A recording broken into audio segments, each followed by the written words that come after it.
check.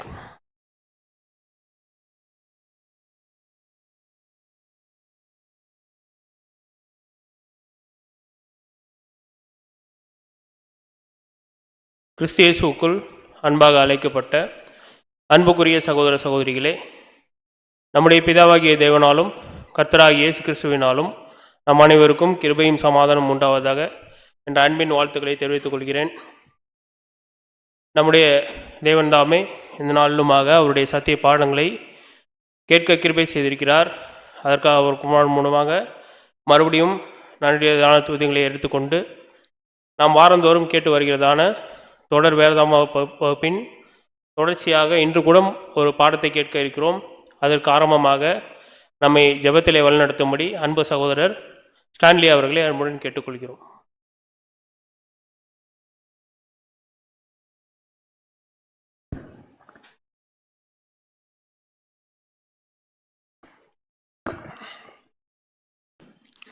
ஜெபம் செய்வோம்.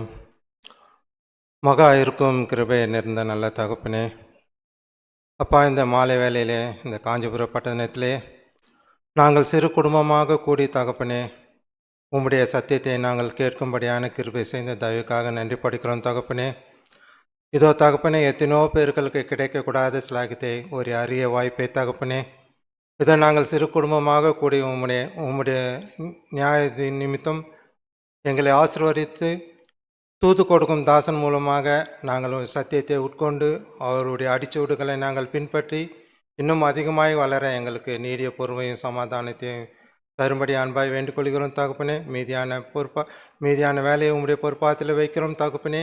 எல்லா தேவைகளையும் நன்மைகளையும் பூர்த்தி செய்து ஆசிரியத்தள்ள வேண்டுமாறு மீட்பர் ரட்சகரும் இயேசுவின் நாமத்தின் மூலம் வேண்டிக் கொள்கிறோம் நல்ல தகப்பனே. ஆமீன்.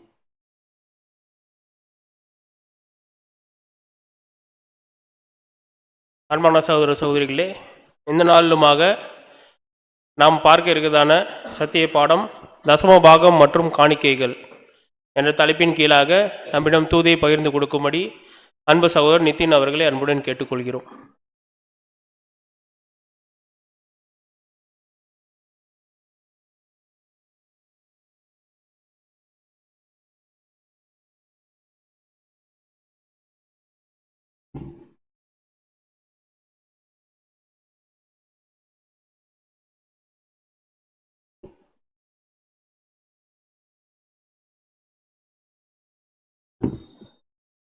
கிறிஸ்து இயேசுவுக்குள் மிகவும் அன்பாக அழைக்கப்பட்டுள்ள அன்பு சகோதர சகோதரிகளே, உங்கள் யாவருக்கும் கிறிஸ்துவுக்குள்ளான அன்பின் வாழ்த்துக்களை முதலாவது தெரிவித்துக்கொண்டு, விசேஷமாக நம்முடைய தேவன் கொடுத்ததான ஒரு மாபெரும் ஒரு கிருபை நிமித்தமாக இந்த ஒரு நாளிலும் கூட நம் ஜீவனோடு காக்கப்பட்டு இந்த ஒரு இடத்துல நம் சகோதர சகோதரிகளாக நம்ம அமர்ந்திருக்கிறோம்.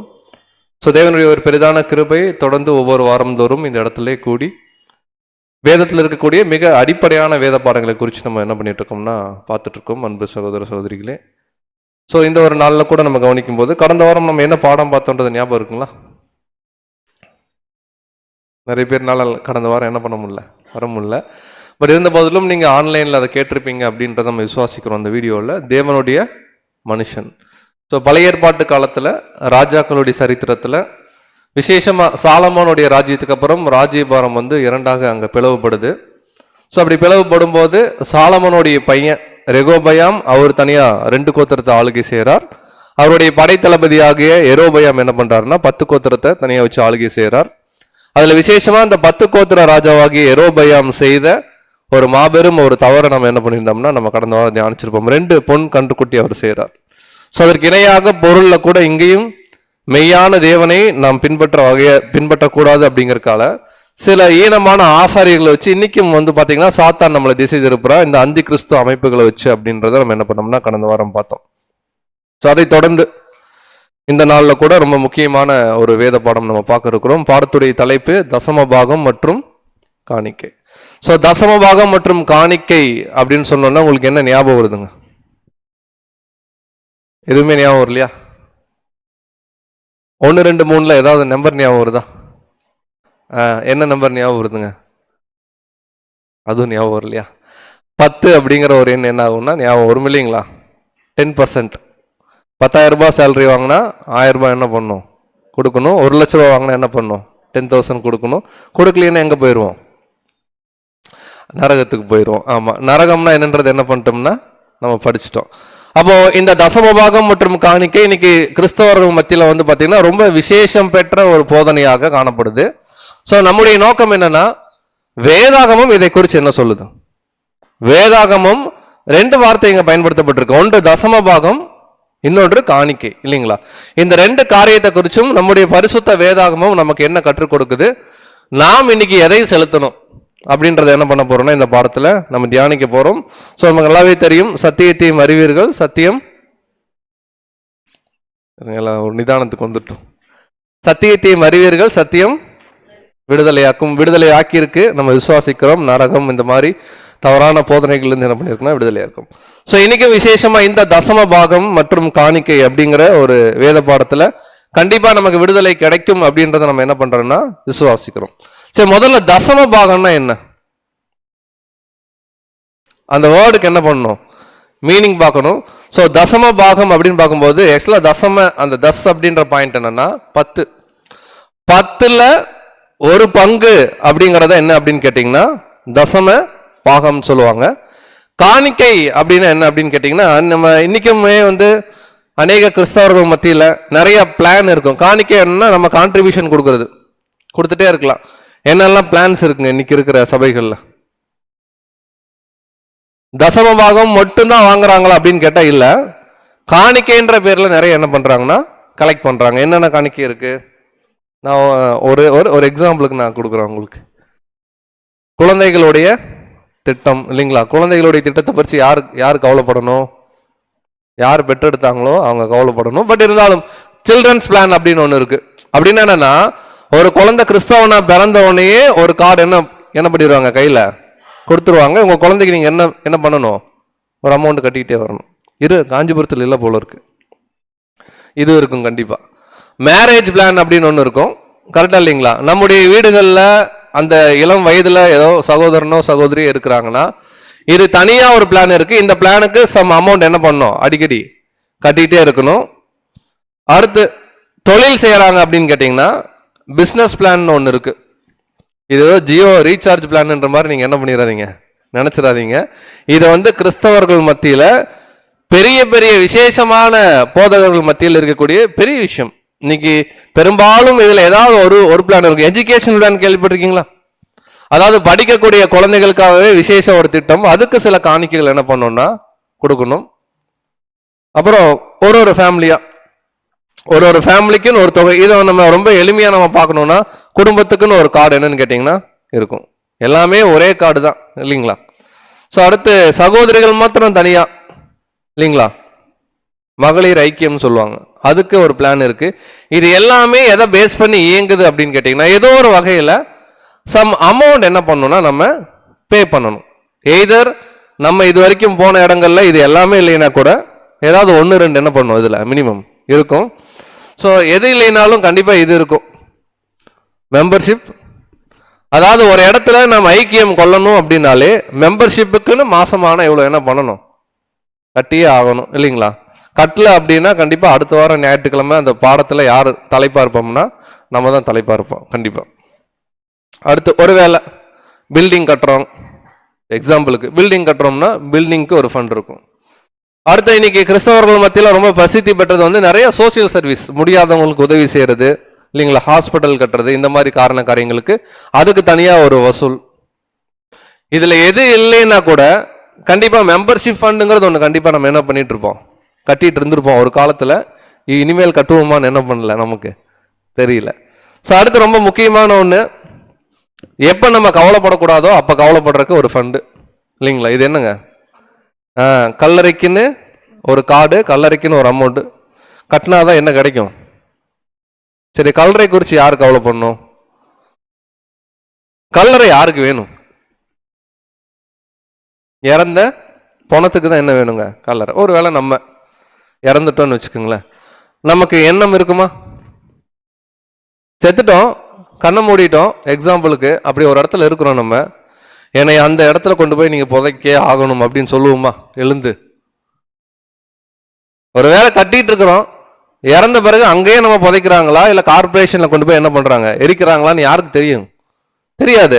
ஆனாலும் உயிரோடு இருக்கும்போதே ஒரு மரண பயத்தை காமிச்சு, நீங்க செத்தா உங்களுக்கு தகுதியான இடம் வேணும் அப்படின்னா அதுக்கு ஒரு அமௌண்ட் என்ன பண்ணணும், கட்டணும்.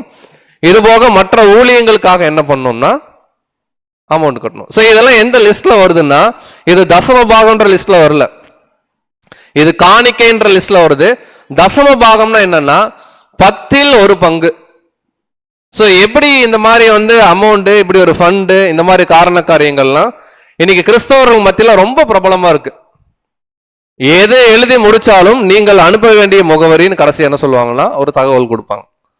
கரெக்டா இல்லைங்களா? அதுக்கு பைபிள்ல இருந்து நிறைய உதாரணம் எடுத்து, இதற்கு இணையாக இவ்வளோ, இதற்கு இணையாக இவ்வளோ, ஒருவேளை அனுப்ப முடியலையா ஜிபே நம்பர் என்ன பண்றோம், கொடுக்குறோம். ஏதோ ஒரு வகையில எல்லாமே எதை சார்ந்து இருக்கு அப்படின்னு கேட்டீங்கன்னா சம் அமௌண்ட்.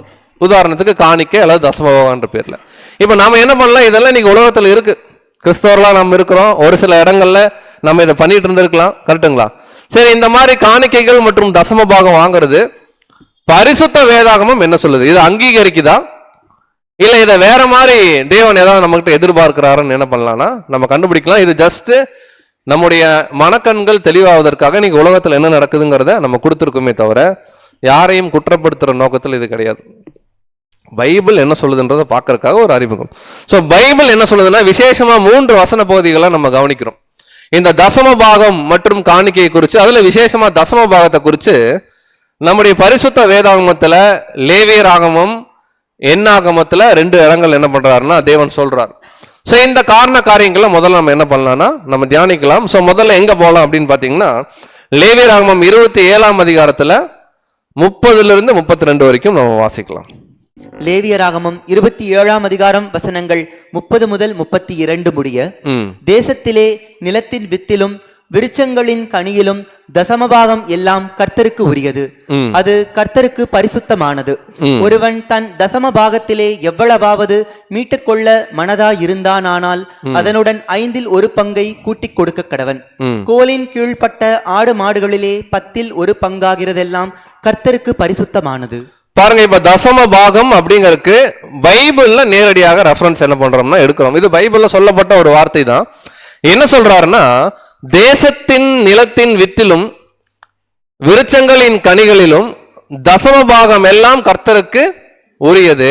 அந்த தசம பாகம் எல்லாம் கர்த்தருக்கு உரியதுன்னா, ஒரு உதாரணத்துக்கு தேசத்துல நிறைய கனிகள் விளையுது, ஒரு திராட்சை கொலை விளையுது அப்படின்னா அதுல 1 பங்கு கர்த்தருக்கு கொடுக்கணும்ன்றார் விளைச்சல்ல இருந்து. அதை என்ன சொல்றாருன்னா பரிசுத்தமானது அப்படின்னு என்ன பண்றாரு சொல்றார். சோ 2ஆம் வசனம் பார்க்கும்போது, ஒருவன் தன் தசம பாகத்திலே எவ்வளவாவது மீட்டுக்கொள்ள மனதா இருந்தால் அதனுடன் 5ல் 1 பங்கை என்ன பண்ணணும், ஒருவேளை அதை எடுத்துக்கணும்னு பிரியப்பட்டா அதுல ஒரு ப்ரொபோர்ஷனேட் என்ன பண்ணணும்னா கொடுக்கணும்ன்றார். அடுத்து சொல்றாரு கோலின் கீழ்பட்ட ஆடு மாடுகள். அப்ப இங்க தசம பாகம் சொல்றது பணத்தை பத்தி பேசுறாரா? வசனத்துல நான் சொல்றது இல்ல.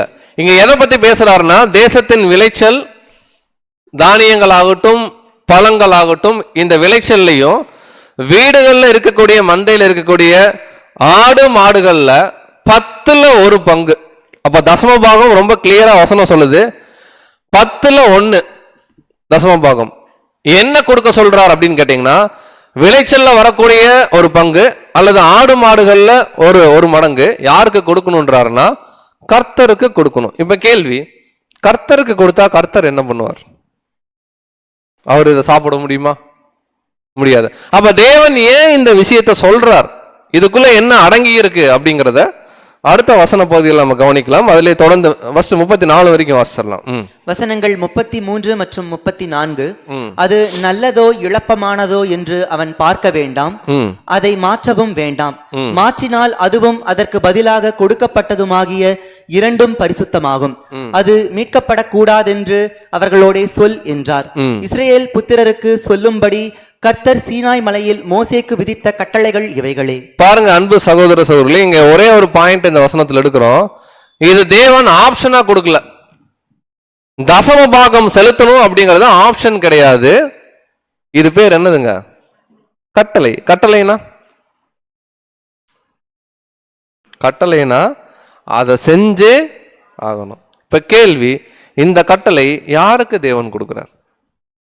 2 ஆப்ஷன். ஒன்னு நமக்கு, இன்னொன்னு இஸ்ரேல் ஜனங்களுக்கு. லேவியராகவும் யாரை குறித்து பேசப்பட்டிருக்கு? நம்ம வரவே இல்லை, நம்ம புதிய ஏற்பாட்டுல தான் வரோம். அப்ப இந்த வசனம் யாருக்கு நேரடியாக சொல்லப்படுதுன்னா, இஸ்ரேல் ஜனங்கள் கட்டளையாக தேவன் கொடுக்கிறார். தசம பாகம் நீங்க என்ன பண்ணி ஆகணும்? செலுத்தியே ஆகணும். அந்த கட்டளை அப்படிங்கிறது கட்டாயமா என்ன பண்ணணும்? செலுத்தணும். சோ அடுத்த கேள்வி, தசம பாகம்னு என்னன்னு பார்த்துட்டோம். இதை தேவனுக்கு கொடுக்கணும், தேவனுக்கு கொடுக்கணும்ன்றார். தேவனை கண்ணில் பார்க்க முடியுமா?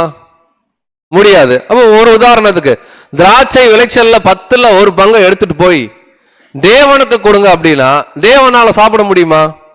முடியாது. அப்ப தேவன் என்ன மீன் பண்றாரு? தேவனுக்கு கொடுங்கன்னு சொல்றது எப்படி புரிஞ்சுக்கிறது அப்படின்னு கேட்டா, ஆக்சுவலா அது தேவனுக்கு நேரடியா போகாது. இந்த பூமியில இஸ்ரேல் ஜனங்கள் இருக்கும் பொழுது தேவனுக்காக ஒரு கூட்டம் வேலை செஞ்சுட்டு இருந்தாங்க. அவங்க எந்த வேலைக்கும் போக மாட்டாங்க. அவங்க வேலை கடவுளுடைய வேலையை செய்யறது மட்டும்தான். சோ இங்க தேவனுக்கு வேணும்ன்றது என்ன அர்த்தம்னா, தேவன் சார்பில் வேலை செய்யக்கூடிய ஒரு குரூப் இருக்கிறாங்க. அவங்களுக்கு இதை கட்டாயம் என்ன பண்ணணும்? ஜனங்கள் செலுத்தணும். சோ அவங்க யாருன்றத வசனத்துல என்ன பண்ணலாம்? படிக்கலாம். என்னாகமம் 18ஆம் அதிகாரம் 21, 22. என்னாகமம் 18ஆம் அதிகாரம் வசனங்கள் 21 மற்றும் 22. இதோ லேவியன் புத்திரர் ஆசரிப்பு கூடாரத்தின் பணிவிடையை செய்கிற அவர்களுடைய வேலைக்காக இஸ்ரேலருக்குள்ளவை எல்லாவற்றிலும் தசம பாகத்தை அவர்களுக்கு சுதந்திரமாக கொடுத்தேன். இஸ்ரேல் புத்திரர் குற்றஞ்சுமந்து சாகாதபடிக்கு இனி ஆசரிப்பு கூடாரத்தை கிட்டாதிருக்க கடவர்கள். பாருங்க என்ன சொல்றார். இந்த தசம பாகம்ன்ற ஒரு காரியம் தேவன் வாங்கிக்கிறார், பரிசுத்தமானதுன்னு படிச்சோம். தேவன் வாங்கிக்கிறார்னா எப்படி பிரதர் புரிஞ்சுக்கிறதுனா, தேவனுக்காகவே ஒரு கூட்டம் வேலை செய்யறாங்க. அவர்களுடைய பேர் பாத்தீங்கன்னா லேவியின் புத்திரர், லேவியர்கள் அப்படின்னு சொல்ல, ஆசாரியர்கள், வேற வார்த்தையில சொல்லணும்னா ஆசாரியர்கள். இவர்கள் பணிவிடை செய்கிறாங்க. அவர்களுடைய வேலைக்காக இந்த இஸ்ரேல் இருக்கிற எல்லாரும் கொண்டு வந்து காணிக்கை கொடுக்கணும். இப்ப யோசிச்சு பாருங்க, இஸ்ரேல்ல 12 கோத்திரம், ஒரு உதாரணத்துக்கு சொல்றோம். 11 கோத்திரம் என்ன பண்ணுவாங்கன்னா காணிக்கை என்ன பண்ணுவாங்க? கொடுப்பாங்க. எல்லாரும் 10ல் 1 பங்கு என்ன பண்ணணும்? கொடுக்கணும். இந்த 10ல் 1 பங்கெல்லாம் சேரும்போது அது ஒரு அளவு வருமா? இந்த அளவு தேவனுக்கு கொடுக்கறதா அவங்க யார்கிட்ட கொடுக்கணும்னா எந்த வேலைக்குமே போக மாட்டாங்க. தேவனுடைய வேலையா ஆசரிப்பு கூடாரத்துக்குள்ள இருக்கக்கூடிய வேலைகள், கடவுளுடைய வேலையை மட்டும் செய்யக்கூடிய ஒரே கூட்டம். அவங்க பர்சனல் வேலை எதுவும் செய்ய மாட்டாங்க. அந்த லேவியர்களுக்குன்னு ஜீவனம் வேணும்ல, அவங்க சாப்பிடணும், கரெக்டா இல்லைங்களா? அவங்களுக்கு சில தேவைகள் இருக்கும். இந்த தேவையை பூர்த்தி பண்றதுக்காக தேவன் கொடுத்த ஒரு நியமனம் தான் என்ன அப்படின்னு கேட்டீங்கன்னா இந்த தசம பாகம். சரி, இப்ப லேவியர்கள் வாங்கிட்டாங்கல்ல, இவங்க என்ன பண்ணணும்னா அப்படியே வச்சுக்க கூடாது. இவங்க வாங்குறதுல 10ல் 1 பங்கு என்ன பண்ணணும்னா ஆசரிப்பு கூடாரத்துக்குள்ள என்ன பண்ணணும்? வைக்கணும். அதாவது தேவனுக்கு என்ன பண்ணணும்னா கொடுக்கணும். சோ வாசிக்கலாம். அதுல 23, 24 வசனங்கள் 23 மற்றும் 24. லேவியர் மாத்திரம் ஆசரிப்பு கூடாரத்துக்கு அடுத்த வேலைகளை செய்ய வேண்டும். அவர்கள் தங்கள் அக்கிரமத்தை சுமப்பார்கள். இஸ்ரேல் புத்திரர் நடுவே அவர்களுக்கு சுதந்திரம் இல்லை என்பது உங்கள் தலைமுறை தோறும் நித்திய கட்டளையாயிருக்கும். இஸ்ரேல் புத்திரர் கர்த்தருக்கு ஏறெடுத்து படைக்கும் படைப்பாகிய தசம பாகத்தை லேவியருக்கு சுதந்திரமாக கொடுத்தேன். ஆகையால் இஸ்ரேல் புத்திரரின் நடுவே அவர்களுக்கு சுதந்திரம் இல்லை என்று அவர்களுக்கு சொன்னேன் என்றார். பாருங்க, இப்ப என்ன சொல்றாரு தேவன், கவனிச்சிங்களா? அதாவது இஸ்ரேல் புத்திரர்ல லேவி கோத்திரம் ஒரு கோத்திரத்துக்கு எந்த சுதந்திரம் கிடையாது. நீங்க பின்னாடி வசன பகுதிகள் வாசிச்சீங்கன்னா அவர்களுக்கு லேண்டு கூட கிடையாது ஊருக்குள்ள. தேவன் எல்லாருக்கும் லேண்டு பிரிச்சு கொடுத்தாரா? கொடுக்கலீங்களா? கொடுத்தாரா? ஆனா லேவியருக்குன்னு சொல்லுவாரு, ஆனா லேவியருக்கு லேண்டு கொடுக்க மாட்டாங்க.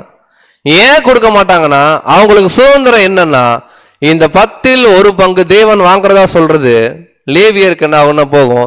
அவங்களுக்கு பூமியில எந்த சுதந்திரமும் கிடையாது. அப்ப வசனம் கிளியரா இருக்கு. தசம பாகம் வாங்க சொல்றாரு தேவன் பழைய ஏற்பாட்டு காலத்துல. யாருக்கிட்ட வாங்க சொல்றாருன்னா ஜனங்க கிட்ட. யாருக்கிட்ட கொடுக்க சொல்றாருன்னா தேவன் கிட்ட. பட் தேவன் நேரடியா வாங்குறது இல்ல.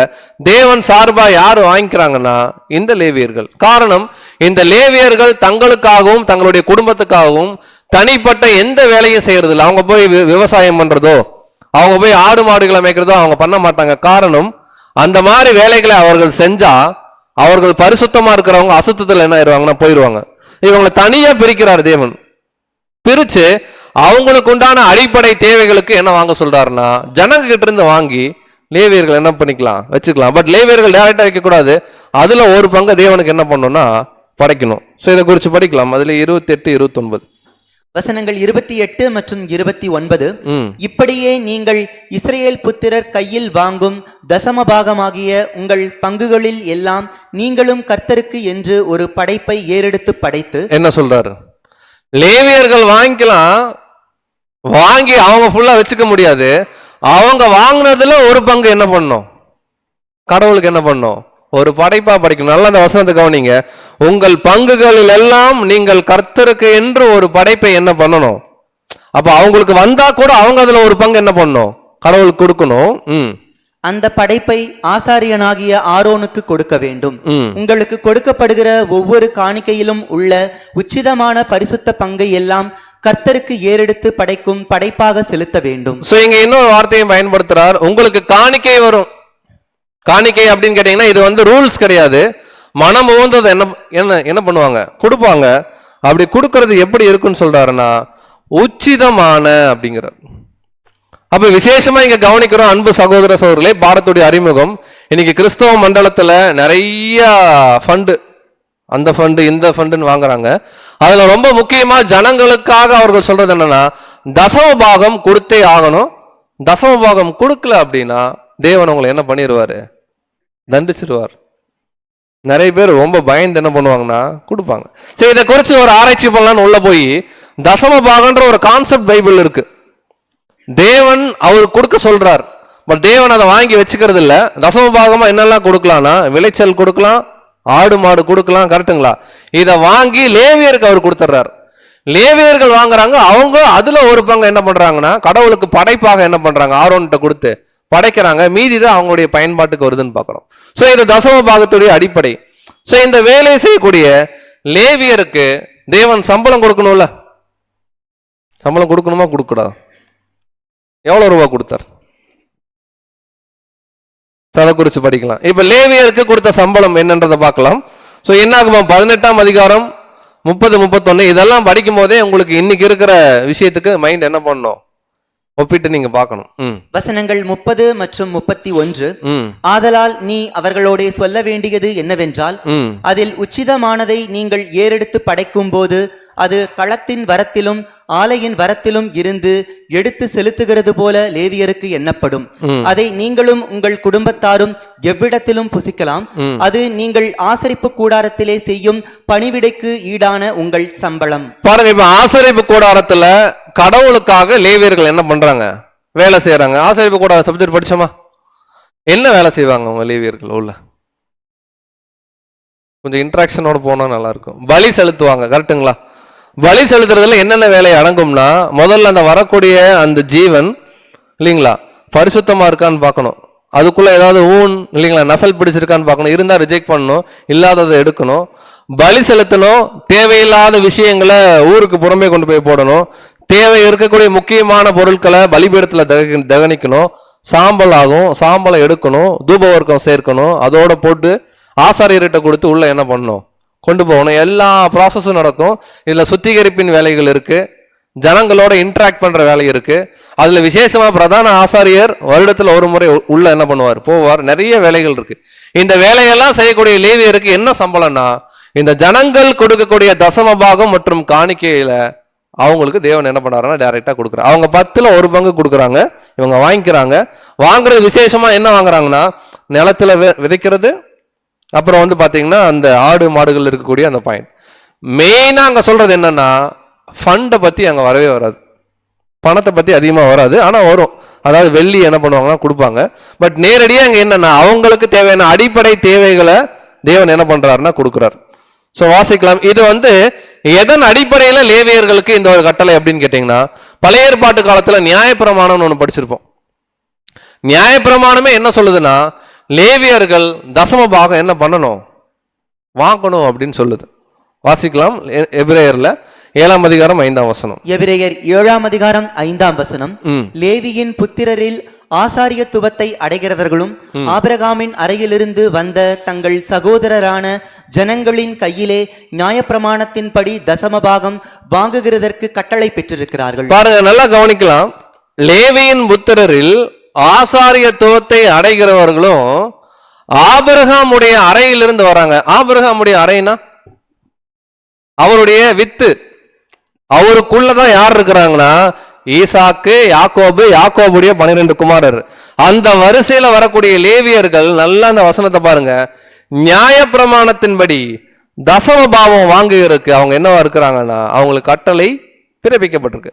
அப்ப ஒரு பாயிண்ட் கிளியர், தசம பாகம் பைபிள் இருக்கு, 10ல் 1 பங்கு விசேஷம். அது யாருக்கு செலுத்தணும்னா கடவுளுக்கு. கடவுள் நேரடியாக வாங்கிக்குவாரானா முடியாது. கடவுள் வேலையை செய்யக்கூடிய லேவியருக்கு கொடுக்குறாரு. லேவியர்கள் அதுல 1 பங்கு என்ன பண்ணணும், தேவனுக்கு படைப்பாக பலியா என்ன பண்ணணும்னா ஏறெடுக்கணும். இது எல்லாம் எதன் அடிப்படையில் நடந்துட்டு இருக்குன்னா நியாயப்பிரமாணத்தின் அடிப்படையில். இப்ப அடுத்து ரொம்ப முக்கியமா, நீங்க தசம பாகம் காணிக்கை அப்படின்னாலே ஒரு வசனம் அடிக்கடி உங்களுக்கு ஞாபகம் வரும். ஜனங்கள் தேவனை வஞ்சிக்கலாமா, எதிலே ஆண்டவரை வஞ்சிக்கிறோம் அப்படின்னு கேட்டோன்னே வசனம் உங்களுக்கு ஞாபகம் வரும் இல்லைங்களா? தசம பாகத்திலும் காணிக்கும். இப்ப தேவன் சொல்லுவார், நீங்க மட்டும் தசம பாகம் காணிக்க கொடுத்து பாருங்க, வானத்தின் பல கனிகளை திறந்த கடவுள் என்ன பண்ணுவாரு, கொடுப்பார். சோ இந்த வசனத்தை பேசணும்னு நம்ம கிறிஸ்தவனுடைய எண்ணமெல்லாம் எப்படி இருக்குன்னா, எனக்கு 1 லட்ச ரூபா வேணும், நான் அப்படி 10,000 ரூபா தூக்கி கடவுளுக்கு அப்படி தூக்கி போட்டேன்னா அடுத்த வாரம் என் பிசினஸ்ல டக்குன்னு என்ன பண்ணும், கூரையை பிச்சுட்டு 1 லட்ச ரூபா. எவ்வளவு பெரிய ஒரு சுயநலமான நோக்கம், கொஞ்சம் யோசிச்சு பாருங்க. அதாவது எனக்கு 1 லட்ச ரூபா வேணும், நான் வேலை செய்ய மாட்டேன், நான் இப்படியே சோம்பேறியாவே இருப்பேன், ஆனா கடவுளுக்கு போய் ஒரு 10,000 ரூபா அப்படி கொடுத்துட்டுனா என்ன, ஒரு வட்டி கடையா வச்சிருக்கிறாரு, நம்மகிட்ட எல்லாம் பணம் வாங்கி சேகரிச்சுட்டு இந்தாப்பா உனக்கு 1 லட்ச ரூபான்னு கொடுக்குறதுக்கு. ஸோ இதுக்கு எந்த வசனத்தை யூஸ் பண்றாங்கன்னா, மல்கியா 3ஆம் அதிகாரம் இது தேவன் பேசுறார். ஆனா தேவன் யாருக்கிட்ட பேசுறார், என்ன நோக்கத்துக்கு பேசுறாருன்னு என்ன பண்ணணும், இப்ப நம்ம கண்டுபிடிக்கணும். அதுல 8ஆம் வசனத்திலிருந்து 10ஆம் வசனம் வரைக்கும். மல்கியா 3ஆம் அதிகாரம் வசனங்கள் 8 முதல் 10 முடிய. மனுஷன் தேவனை வஞ்சிக்கலாமா, நீங்களோ என்னை வஞ்சிக்கிறீர்கள், எதிலே உம்மை வஞ்சித்தோம் என்கிறீர்கள், தசம பாகத்திலும் காணிக்கைகளிலும் தானே. பாருங்க, இப்ப என்ன சொல்றார் தேவன், மனுஷன் தேவனை வஞ்சிக்கலாமா. வஞ்சிக்கலாமான்னா தமிழ்ல என்ன சொல்லலாம், ஏமாத்தலாமா. ஓகேங்களா? நீங்களோ என்னை வஞ்சிக்கிறீர்கள், பேசுறது யாருன்னா தேவன், தேவன் சார்பா பேசப்படுது. என்ன நீங்க என்ன பண்றீங்க, ஏமாத்துறீங்க. எதிலே உண்மை வஞ்சித்தோம்ன்றீங்க, எதுல ஆண்டவரே உங்களை நாங்க ஏமாத்தணும்னு கேக்குறீங்க. உடனே ஆண்டவர் சொல்றாரு, தசம பாகத்திலும் காணிக்கையிலும் தானே, இதை கொடுக்கறதுல நீங்க என்ன பண்றீங்க, ஏமாத்துறீங்க அப்படிங்கிறாரு. அடுத்து, நீங்கள் சபிக்கப்பட்டவர்கள், ஜனத்தாராகிய நீங்கள் எல்லாரும் என்னை வஞ்சித்தீர்கள். அதாவது தேவன் எப்படி திட்டுறாரு, நீங்கள் சபிக்கப்பட்டவர்கள். பாருங்க, இந்த மாதிரி வசனம் எல்லாம் படிக்கும் போது நம்ம ஆளுங்க உடனே என்ன நினைச்சுக்கிறாங்கன்னா, எதுக்குடா ரொம்ப பேசாம தசம பாகத்தை கொடுத்துட்டா நம்ம சபிக்கப்பட்டவர்களா இருக்க மாட்டோம், நம்ம யாரு. ஏன்னா வசனம் அப்படிதான் இருக்கு நேரடியா. ஆனா இப்ப நம்ம என்ன கண்டுபிடிக்க போறோம்னா, இந்த வசனம் யாருக்கிட்ட ஆக்சுவலா பேசுறார், ஏன் பேசுறார், இந்த வசனத்துடைய பின்னணி என்ன, இந்த வசனம் இன்னைக்கு நமக்கு எப்படி அப்ளை ஆகுமா ஆகாதா, எப்படி அப்ளை ஆகும் அப்படின்றது என்ன பண்ணணும், கண்டுபிடிக்கணும். தொடர்ந்து வாசிங்க.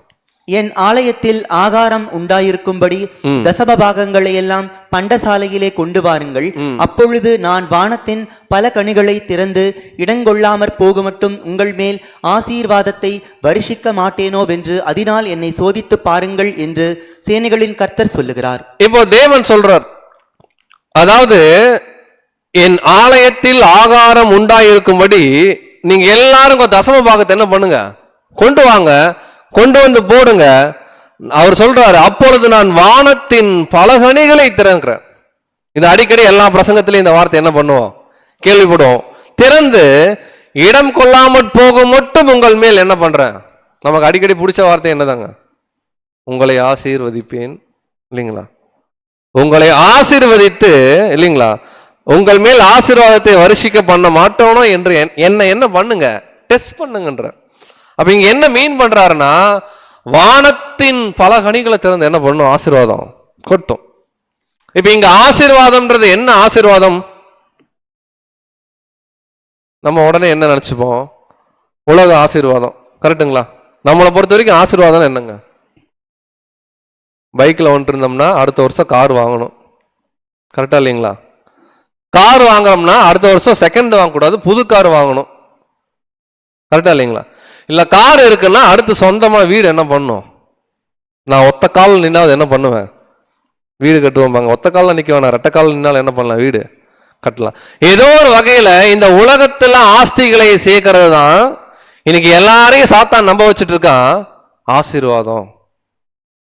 சரி, வீடு கட்டிட்டோம், கார் வாங்கிட்டோம், கரெக்டா இல்லைங்களா? ஹெல்த் போயிடுச்சுன்னா, திடீர்னு ஒரு தீராத வியாதி, நம்மளை கொண்டு போய் அட்மிட் பண்ணிட்டாங்க 3 மாசம், என்ன பண்றது? அப்ப ஆசீர்வாதம்னாலே இன்னைக்கு சாத்தான் எப்படி கொண்டு வரான் அப்படின்னா, நல்ல வீடு, நல்ல காரு, நல்ல ஒரு சூழ்நிலை நம்மளை சுத்தி இருக்கணும்னு சொல்லி எதிர்பார்க்காங்க. ஆனா இங்க தேவன் என்ன சொல்றார், யாருக்கிட்ட பேசுறாரு இன்னும் பார்க்கவே இல்லை. ஒரே பாயிண்ட தேவன் சொல்றார், நீங்க ஆசீர்வாதம் மன்னிக்கும், நீங்க தசம பாகத்துல என்னை வஞ்சிக்கிறீங்க, நீங்க கொண்டு வந்து போட்டு பாருங்க, நான் எப்படி உங்களை ஆசீர்வதிக்கிறேன்னு பாருங்கன்றார். இப்ப கேள்வி, யாருக்கிட்ட யார் பேசிட்டு இருக்கான்?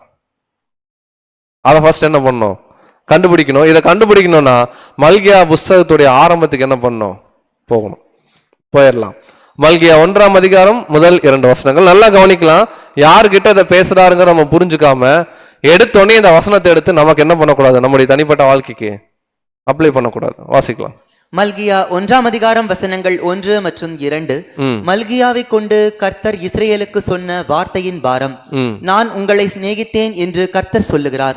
அதற்கு நீங்கள் எங்களை எப்படி சிநேகித்தீர் என்கிறீர்கள். கர்த்தர் சொல்லுகிறார், ஏசா யாக்கோபுக்கு சகோதரன் அல்லவோ, ஆகிலும் யாக்கோபை நான் சிநேகித்தேன்.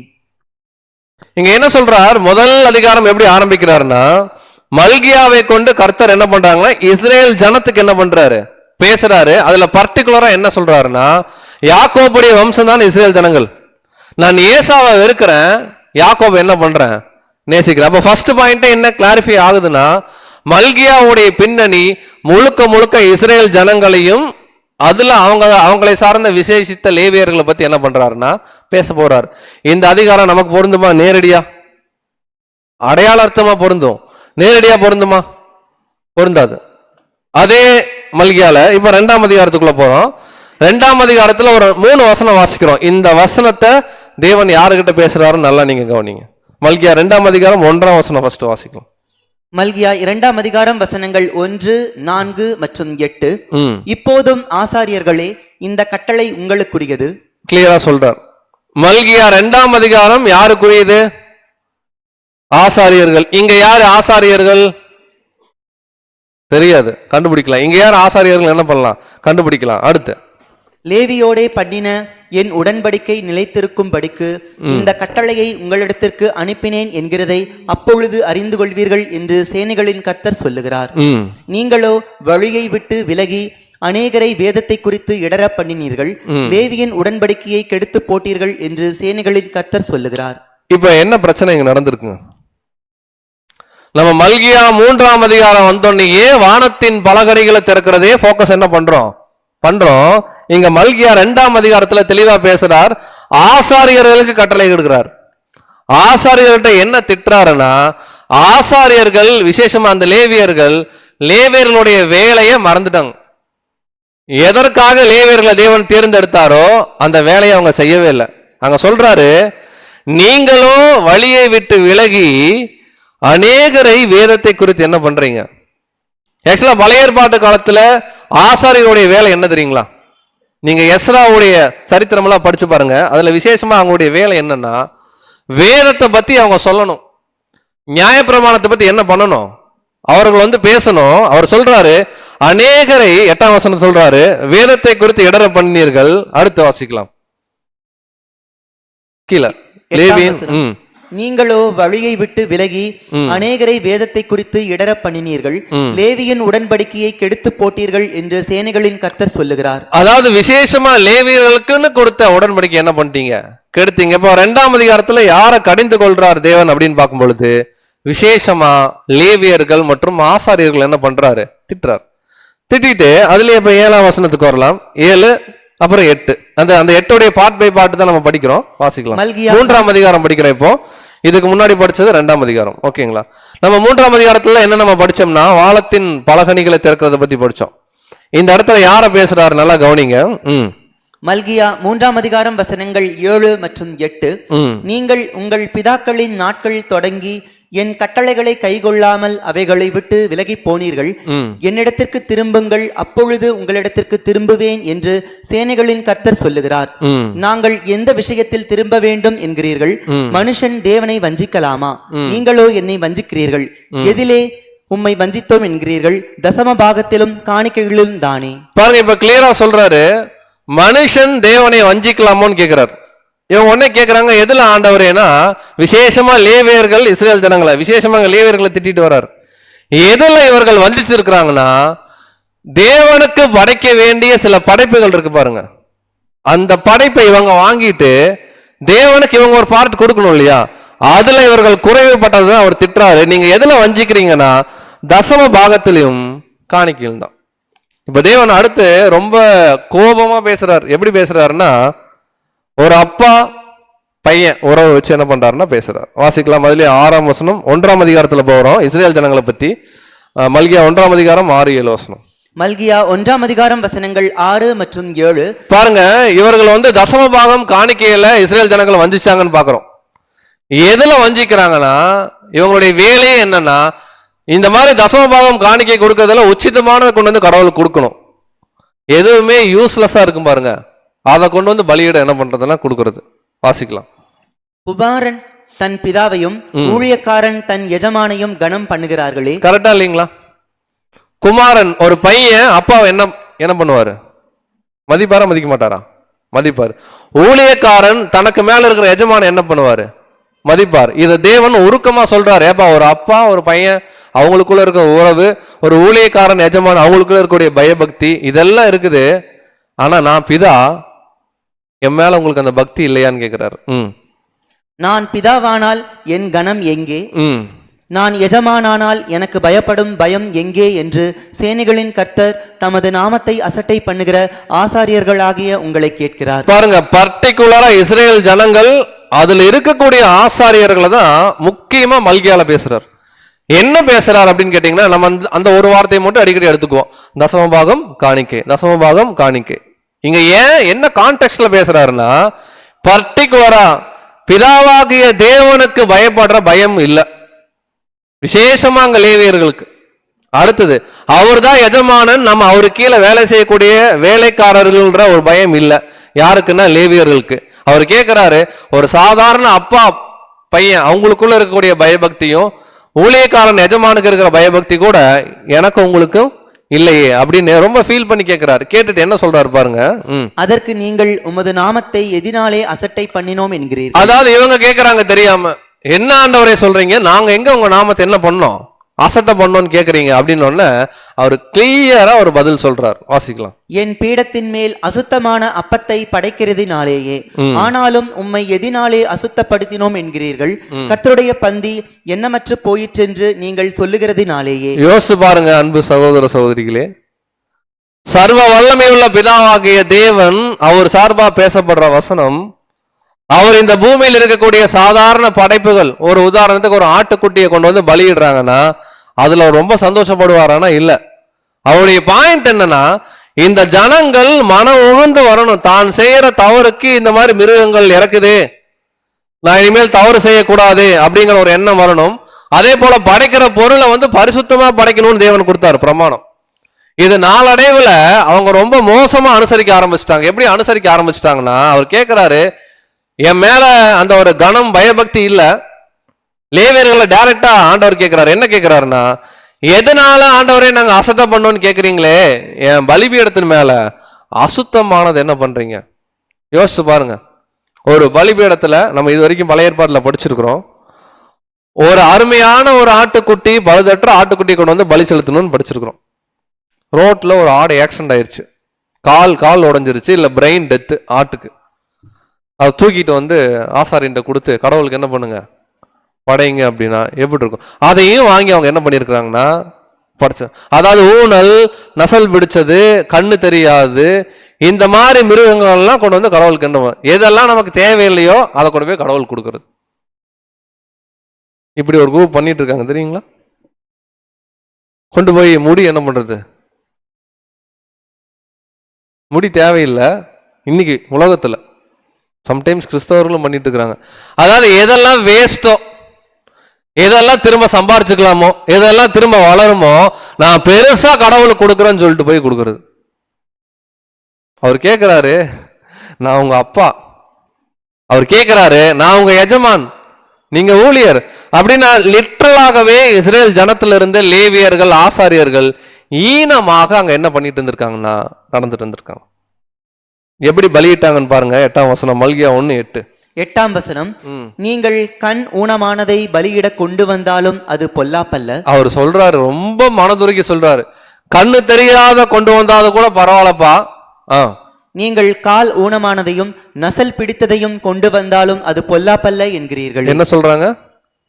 அதாவது இவங்களுடைய மைண்ட் என்னன்னா, லேவியர்கள் கண்ணு தெரியாத கொண்டு வந்தாலும் பிரச்சனை இல்லை, கொண்டு வாங்க, அதெல்லாம் கடவுள் என்ன பண்ணுவாங்க, ஏத்துப்பாங்க. அடுத்து ஊனமானதையும் நசல் பிடித்ததையும்.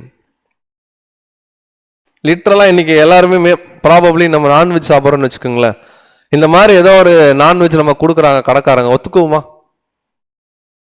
நம்ம போய் கேட்கும் போதே ஞாயிற்றுக்கிழமை எப்படி தாங்க இப்போ கடையில் செலெக்ஷன் ஏரியா வச்சிருப்போம். ஆட்டுக்கறினா அதில் சில போர்ஷன் இதுதான் எனக்கு வேணும், முன்தொட வேணும். கரெக்ட். ஏன் கேட்குறோம்? ஆக்சுவலாக இதுக்கு எல்லாருக்குமே ஒரு பிரமாணம் இருக்கு. ஒரு விலங்குகளுடைய சரீரத்தில் இருக்கக்கூடிய பாகங்கள்ல எதெல்லாம் நமக்கு ஏற்றதுன்னு தேவன் நியாயப்பிரமாணத்திலே கொடுத்திருக்கார். அப்ப சாதாரண மனுஷர்களாகிய நம்மளே நம்முடைய உணவுக்கு இப்படி கேட்கும் பொழுது, பிதாவாகிய தேவன் அவருடைய மன திருப்திக்கு கேட்கல, அவருடைய நீதி, அவருடைய நியாயப்பிரமாணம் கேட்குது. இவர்கள் அந்த ஊனமானதையும் நசல் பிடிச்சதே கொண்டு போய் வைக்கும்போது பிதாவாகிய தேவன் ரொம்ப ஃபீல் பண்ணி பேசுறாரு. லேவியர்களே, உங்களை என்ன பாயிண்ட்டுக்கு நான் செலக்ட் பண்ண, இப்போ என்ன வேலை நீங்க செஞ்சுட்டு இருக்கீங்க? நான் தான் உங்க அப்பானா, எனக்கு கொடுக்கற வேண்டிய கணம் இங்க. நான் எஜமான்னா, நீங்க ஊழியர்னா. ஏன்னா லேவியர்கள் அவங்க தான் ஊழியர்.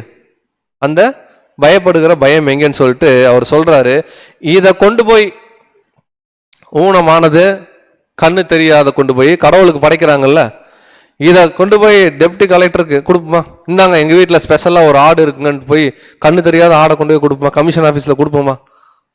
எங்க வீட்டில் அருமையான ஒரு மாம்பழ தோட்டத்தில் மாம்பழம் வளைஞ்சிருக்குன்னு சொல்லிட்டு பூச்சி விழுந்த மாம்பழமா ஒரு 10 கிலோ கொண்டு போய் கொடுப்போமா?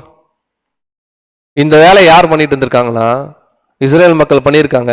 இதை யார் என்கரேஜ் பண்ணியிருக்காங்கன்னா லேவியர்கள் வாங்கி என்ன பண்ணியிருக்காங்க, அதெல்லாம் கொடுங்க, கடவுள் என்ன வந்தா பார்க்க போறாருன்னு எல்லாம் செலுத்திட்டு இருந்திருக்காங்க. அவர் நேரடியாவே கேட்கிறாரு. இப்ப நான் கேட்ட விஷயத்த வாசிக்கலாம். அதை நீ உன் அதிபதிக்கு செலுத்து, அவன் உன்மேல் பிரியமா இருப்பானோ. எங்கே கண்ணு தெரியாத ஒரு விலங்க பலி செலுத்தி உன்னுடைய அதிபதிக்கு கொண்டு போய் கொடு. நாளைக்கு நம்ம ஆபீஸ் போகும்போது நமக்கு மேல இருக்கிற உயர் அதிகாரிட்ட கொண்டு போய் ஒரு 1 கிலோ அழுகின மாம்பழத்தை கொண்டு போய் கொடுத்துட்டு, இந்தாங்க எங்க தோட்டத்துல விளைஞ்சுங்க அப்படின்னு கொடுத்தா அவர் எப்படி பார்ப்பாரு நம்மள? ஏன் அப்படி சொல்றாருன்னா, சாதாரண நபருக்கே நீ கொடுக்க மாட்ட, ஏன்னா கொடுத்தா அவங்களுக்கு அது என்ன ஆகாது, பிடிக்காது. சர்வ வல்லமையுள்ள தேவன், பரிசுத்தமானவர், எனக்கு என் மேல பயப்படக்கூடிய பயம், அந்த ரெஸ்பெக்ட் இல்லாம இப்படி இழிவான விஷயத்தை நீங்க என்ன பண்றீங்க, செய்யறீங்க. அடுத்து வாசிக்கலாம். உன் முகத்தை பார்ப்பானோ என்று சேனைகளின் கர்த்தர் கேட்கிறார். நாளை மீன் உங்க பக்கம் திரும்புவாரான்னு கேட்கிறார். அப்ப அன்பு சகோதர சகோதரிலே, மல்கியால சொல்லப்பட்ட தசம பாகம் காணிக்கையில வஞ்சிக்கிறீங்கன்னு சொன்ன வார்த்தையுடைய பின்னணி நல்லா கவனிக்கலாம். இஸ்ரேல் ஜனங்கள் விசேஷமா லேவியர்கள் மூலமா காணிக்கைகள் செலுத்தப்பட்டிருந்துச்சு, தசம பாகம் செலுத்தப்பட்டிருந்துச்சு. அதுல தேவன் கொடுத்த அந்த உண்மையான ஆர்டரை அவர்கள் என்ன பண்ணல, ஃபாலோ பண்ணல. இழிவானத, அற்பமானத, நசல் பிடிச்சதை கொண்டு வந்து என்ன பண்ணியிருக்காங்கன்னா செலுத்தியிருக்காங்க. தொடர்ந்து அதுல 17ஆம் வசனம் வாசிக்கலாம். மல்கியா 2ஆம் அதிகாரம் 17ஆம் வசனம். உங்கள் வார்த்தைகளினாலே கர்த்தரை வருத்தப்படுத்துகிறீர்கள். சாதாரண பேச்சு என்ன பண்ணல, அதாவது இந்த மக்கள் மோசமான பேச்சுக்கள் பேசியிருக்காங்க கடவுளுக்கு விரோதமா. ஆனாலும் எதினாலே அவரை வருத்தப்படுத்துகிறோம் என்கிறீர்கள். பொல்லாப்பை செய்கிற எவனும் கர்த்தரின் பார்வைக்கு நல்லவன் என்றும், அப்படிப்பட்டவர்கள் பேரில் அவர் பிரியமா இருக்கிறார் என்றும், நியாயம் தீர்க்கிற தேவன் எங்கே என்றும் நீங்கள் சொல்லுகிறதினாலேயே. யோசிச்சு பாருங்க அன்பு சகோதர சகோதரிகளே, ஒரு தேவன் இப்படி வெளிப்படையான வார்த்தைகளை பேசுறாருன்னா அவருடைய மனசின் ஆழங்கள் இந்த இடத்துல எப்படி இருக்குன்னு பாருங்க. இந்த ஜனங்கள் எப்படி பேசிட்டு இருந்திருக்காங்கன்னா, எங்கெங்க தேவன், நியாயம் தீர்க்கிற தேவன் எங்க? அவர் சொல்றாரு, நீங்க சாதாரண பேச்சு பேசல, நீங்க பேசுற பேச்சுக்கள் எனக்கு எப்படி ஆயிருக்கு, வருத்தத்தை உண்டு பண்ணுது. ஆனாலும் அவங்க சொல்றாங்க, நீங்கள் எனக்கு விரோதமாய் பேசின பேச்சுக்கள் 13ஆம் வசனத்துல கடினமாய் இருக்கிறது என்று கர்த்தர் சொல்லுகிறார். ஆனாலும் நீங்க சொல்றீங்க, ஆண்டவரே நாங்க எங்க ஆண்டவரே உங்களுக்கு விரோதமா இவ்வளோ பின்னணி இருக்கு அந்த ஒரு வசனத்துக்கு. அந்த ஒரு வசனம் என்னன்னா, வானத்தின் இப்ப தேவன் சேலஞ்ச் பண்றாரு. என்ன சேலஞ்ச் பண்றாருன்னா, ஏப்பா சாதாரணமா இருக்கிற உங்களையே இவ்வளவு பிளஸ்ஸிங்கா நான் வச்சிருக்கிறேனே, நீங்க மட்டும் உண்மையாகவே நான் கேட்ட தசம பாகம் காணிக்கையை நீங்க கொடுத்து பாருங்க, நியாயப்பிரமாணத்தின் அடிப்படையில உங்களை எந்த அளவுக்கு நான் ஆசீர்வதிப்பேன்னு பாருங்கன்றார். ஏன்னா லேவியராகமத்துல 16ஆம் அதிகாரம் 23ஆம் அதிகாரத்துல ரொம்ப அருமையான கட்டளை இஸ்ரேல் மக்களுக்கு கொடுப்பார். எந்த அளவுக்கு அவர்கள் கீழ்படுகிறார்களோ அந்த அளவுக்கு தேசத்துல ஏற்ற காலத்துல மழை வரும், ஏற்ற காலத்துல விளைச்சல் வரும்.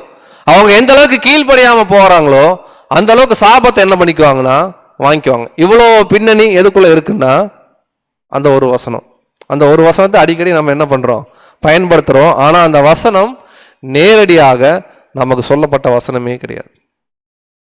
இதே மல்கியா 3ஆம் அதிகாரம் 8லிருந்து 10 வரைக்கும் இங்கிலீஷ்ல பார்க்கும்போது, அதாவது will a man rob God, அதாவது மனுஷன் தேவன் என்ன பண்றான், ஏமாத்துறான். எப்படி அப்படின்னு கேட்டீங்கன்னா, இந்த தசம பாகம் காணிக்கை. அவர் சொல்றார் ஸ்டோர் ஹவுஸ்ன்றார். அதான் பண்டகச்சாலைன்னு தமிழ்ல படிக்கிறோம். அப்படின்னா நீங்க கொடுத்து பாருங்க, தேவன் ஆசீர்வதிப்பார். இது நேரடியா யாருக்கு சொன்னதுன்னா இஸ்ரேல் ஜனங்க. அப்ப தசம பாகத்தை குறிச்சு பைபிள்ல இருக்கிறத இப்ப நம்ம கன்க்ளூட் பண்ணலாம். தசம பாகம் ஒன்று பைபிள்ல இருக்கா? எஸ் ஆர் நோ சொல்லுங்க. எஸ், அது நியாயப்பிரமாண கட்டளையில் ஒன்று. எஸ் ஆர் நோ சொல்லுங்க. எஸ், அந்த தசம பாகம் கொடுக்கிறது கர்த்தருக்கு பரிசுத்தமானது. கண்டினியூ முடிச்சிருங்க. எஸ், சரி. இப்படி ஒருத்தர் கரெக்டா கொடுத்தா யாருக்கு ஆசீர்வாதம்னா, கொடுக்கிற இஸ்ரேல் ஜனங்களுக்கு ஆசீர்வாதம். இப்படி கொடுக்கக்கூடிய தசம பாகத்தை கடவுள் வாங்கி பேக்கெட்ல போட மாட்டாரு. ஏன்னா அவருக்கு இது தேவையே கிடையாது. காணிக்கைகள், அந்த அவங்க நிலத்துல விளையிறது, ஆடு மாடுகள் எதா இருந்தாலும் அது யாருக்கு சம்பளம்னா ஆசாரியர்களுக்கு சம்பளம். இப்போ அடுத்த கேள்விக்கு வரலாம். நாம் எந்த காலத்துல இருக்கிறோம்? நாம இருக்கிறது ஒரு கஷ்டமான காலம். அதாவது இவ்வளவு நேரம் நம்ம படிச்சது பழைய ஏற்பாட்டு காலத்துல நியாயப்பிரமாணத்தை பெற்றிருந்த இஸ்ரேல் மக்களுக்கு தேவன் கொடுத்த கட்டளை. கரெக்டுங்களா? இப்போ நேரடியாகவே ஒரு கேள்வி, நாம் நியாயப்பிரமாணத்துக்கு கீழ்பட்டவர்களா நியாயப்பிரமாணத்துக்கு மேற்பட்டவர்களா? சும்மா நீங்க ட்ரை பண்ணுங்க, தவறு இல்லையே. மேல் கீழ். ஒரு சிஸ்டர் அங்கிருந்து இப்படின்றாங்க, இப்படி நான் என்ன புரிஞ்சுக்கிறது? கீழ்பட்டவர்கள். அப்ப நம்ம வீட்டுல பிறக்கிற பிள்ளைக்கு, ஆண் பிள்ளைக்கு 8ஆம் நாளில் என்ன பண்ணணும்? விருத்த சேதனம் பண்ணணும். எத்தனை பேர் பண்ணியிருக்கீங்க? அப்போ கடவுள் நம்மளை என்ன பண்ணுவார்? வானத்திலிருந்து அக்னி இறக்கி தண்டிச்சிருவாரா? சோ நாம் நியாயப்பிரமாணத்துக்கு கீழ்பட்டவர்கள் இல்ல. அன்பு சகோதர சகோதரிகளே, நல்லா புரிஞ்சுக்கலாம். நாம் நியாயப்பிரமாணத்துக்கு மேற்பட்டவர்கள். எப்படி புரிஞ்சுக்கலாம்? அந்த கிறிஸ்து பாடம் படிச்சோமா? ஒரு ஸ்திரீ சூரியனை அணிந்திருந்தால் அவள் பாதத்துக்கு கீழே என்ன இருந்துச்சு? சந்திரன், இல்லைங்களா? சந்திரன்னா நிலா. நிலா எதற்கு அடையாளப்படுத்தி பார்த்தோம்னா நியாயப்பிரமாணம். நாம் சபை பிள்ளைகள் நியாயப்பிரமாணத்துக்கு மேற்பட்டவர்கள். அப்போ நாம் இந்த பூமியில எதை செய்தாலும் நமக்கு கட்டளை இருக்கணும். அது யாரால கட்டளை பிறப்பிக்கப்பட்டிருக்கும்னா 12 அப்போஸ்தலர்கள் கட்டளை கொடுக்கணும். இல்ல நம்முடைய ஆண்டவராக இயேசு கிறிஸ்து கட்டளை என்ன பண்ணணும்? கொடுக்கணும். இப்ப நம்ம வாசிக்கலாம். அப்போஸ்தலர் 15ஆம் அதிகாரம் 24ஆம் வசனம். அப்போஸ்தலர் 15ஆம் அதிகாரம் 24ஆம் வசனம். எங்களால் கட்டளை பெறாத சிலர் எங்களிடத்திலிருந்து புறப்பட்டு நீங்கள் விருத்த சேதனம் அடைய வேண்டும் என்றும். பாருங்க, ஃபர்ஸ்ட் பாயிண்ட். புதிய ஏற்பாட்டு காலத்துல ஒரு பெரிய பிரச்சனை அங்க போகுது. என்ன பிரச்சனை போகுதுன்னா, நிறைய யூதர்கள் ஆண்டவரை ஏற்றுக்கொண்டு கிறிஸ்தவர்களா என்ன ஆகுறாங்க? கன்வெர்ட் ஆகுறாங்க. யூதர்களா, பாரம்பரிய யூதர்கள். இப்ப யூதர்களுடைய பாரம்பரியம் சொல்லுது, நீங்க வீட்டுல பிறந்த ஆண் பிள்ளைக்கு 8ஆம் நாள்ல என்ன பண்ணணும்? திடீர்னு ஒரு வாலிபன் ஒரு 20 வயசுல கிறிஸ்தவனா மாறுறாருன்னு வச்சுங்களேன், புறஜாதியில இருந்து. இப்ப யூதர்கள் அங்க என்ன ஃபோர்ஸ் பண்றாங்கன்னா, யூத கிறிஸ்தவர்கள் அந்த வாலிபன் விருத்த சேதனம் பண்ணாதான் அவர் கிறிஸ்தவனாவே மாற முடியும். இந்த கோட்பாடை அப்போஸ்தலனாகிய பவுல் வன்மையா கண்டிக்கிறார். இது மாபெரும் தவறு. யூதர்களுக்கும் கிறிஸ்தவர்களுக்கும் சம்பந்தமே கிடையாது. நாம் ஏதும் நியாயப்பிரமாணத்தின்படி செய்ய வேணான்றது தான் அப்போஸ்தலர் 15ஆம் அதிகாரத்துடைய முக்கியமான பாயிண்ட். இங்க என்ன சொல்றார்? எங்களால் கட்டளை பெறாத சிலர் எங்களிடத்திலிருந்து புறப்பட்டு நீங்கள் விருத்த சேதனம் அடைய வேண்டும் என்றும் நியாயப்பிரமாணத்தை கை கொள்ள வேண்டும் என்று சொல்லி, நல்லா கவனிங்க, இப்ப நம்ம நியாயப்பிரமாணத்துக்கு மேற்பட்டவர்களா கீழ்பட்டவர்களான்னு பார்க்கணும் இல்லையா? ஆதிகால அப்போஸ்தலர்கள் காலத்திலேயே நிறைய பேர் வந்து புஷ் பண்ணியிருக்கிறாங்க. ஏன்னா அப்பதான் யூதர்கள் இருந்து கிறிஸ்தவர்களா மாறுறாங்க, நிறைய பேர் மாறுறாங்க. அங்க ஒரு டிரான்சிஷன் பீரியட் நடக்குது. அங்க என்ன சொல்லியிருக்காங்கன்னா, நியாயப்பிரமாணத்தை கை கொண்டே ஆகணும், விருத்த சேதனம் பண்ணியே ஆகணும்னு சொல்லியிருக்கிறாங்க. அதான் வாசிங்க, கை கொள்ள வேண்டும் என்றும் சொல்லி இப்படிப்பட்ட வார்த்தைகளால் உங்களை கலக்கி உங்கள் ஆத்துமாக்களை புரட்டினார்கள் என்று நாங்கள் கேள்விப்பட்டபடியினாலே. ஆத்மாவை என்ன பண்ணியிருக்கிறாங்க? புரட்டினாங்கன்னா என்ன அர்த்தங்க?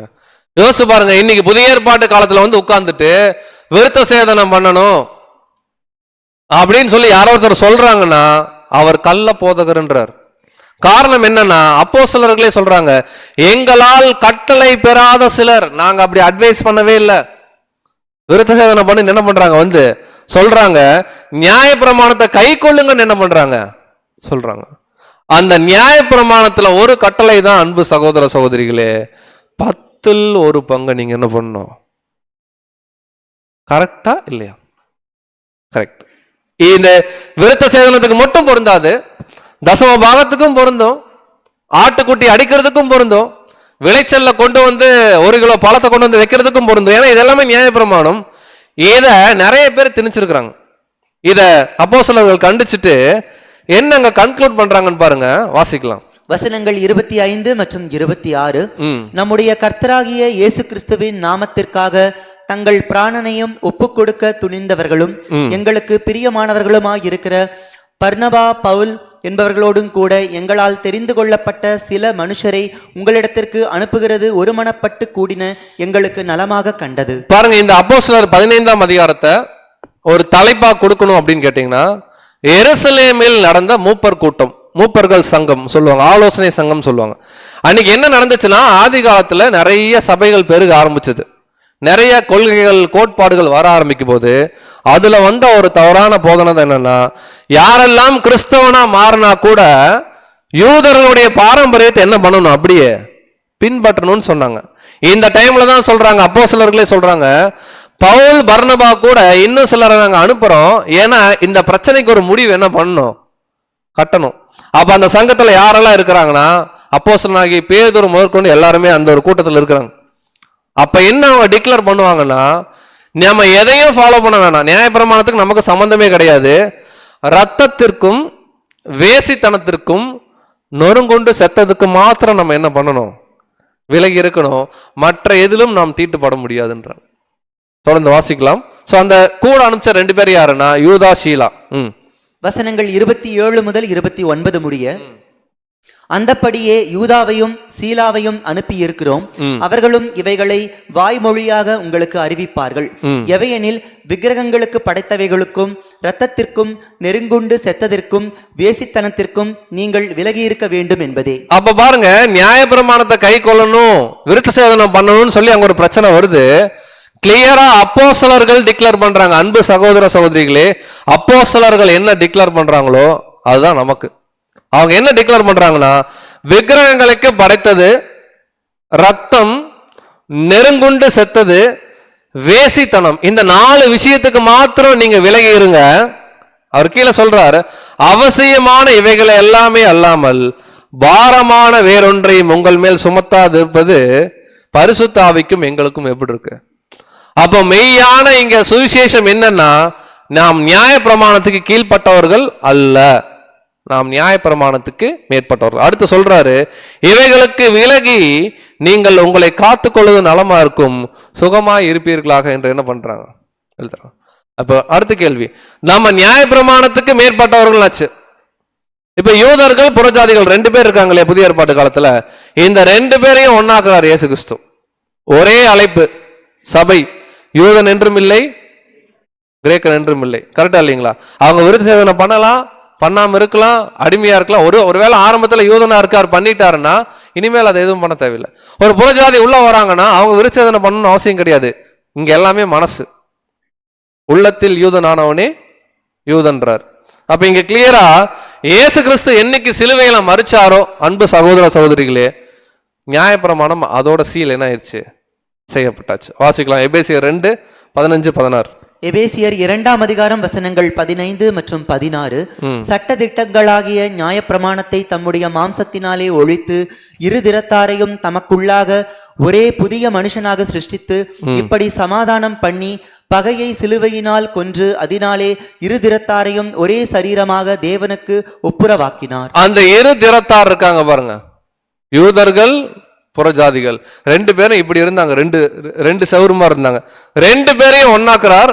எப்படி ஒன்னாக்குறாருன்னா, மேல வசனத்தை பாருங்க, சட்ட திட்டங்களாகிய நியாய பிரமாணத்தை தம்முடைய மாம்சத்தினாலே.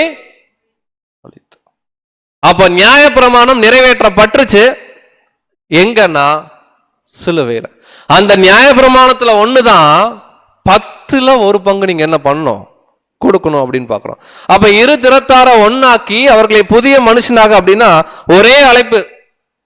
நீங்க கருப்பா இருக்கலாம், சிவப்பா இருக்கலாம், அடிமையா இருக்கலாம், இல்லைங்களா, சுயாதீனனா இருக்கலாம், யூதனா இருக்கலாம், கிரேக்கனா இருக்கலாம், யாரா வேணா இருக்கலாம்.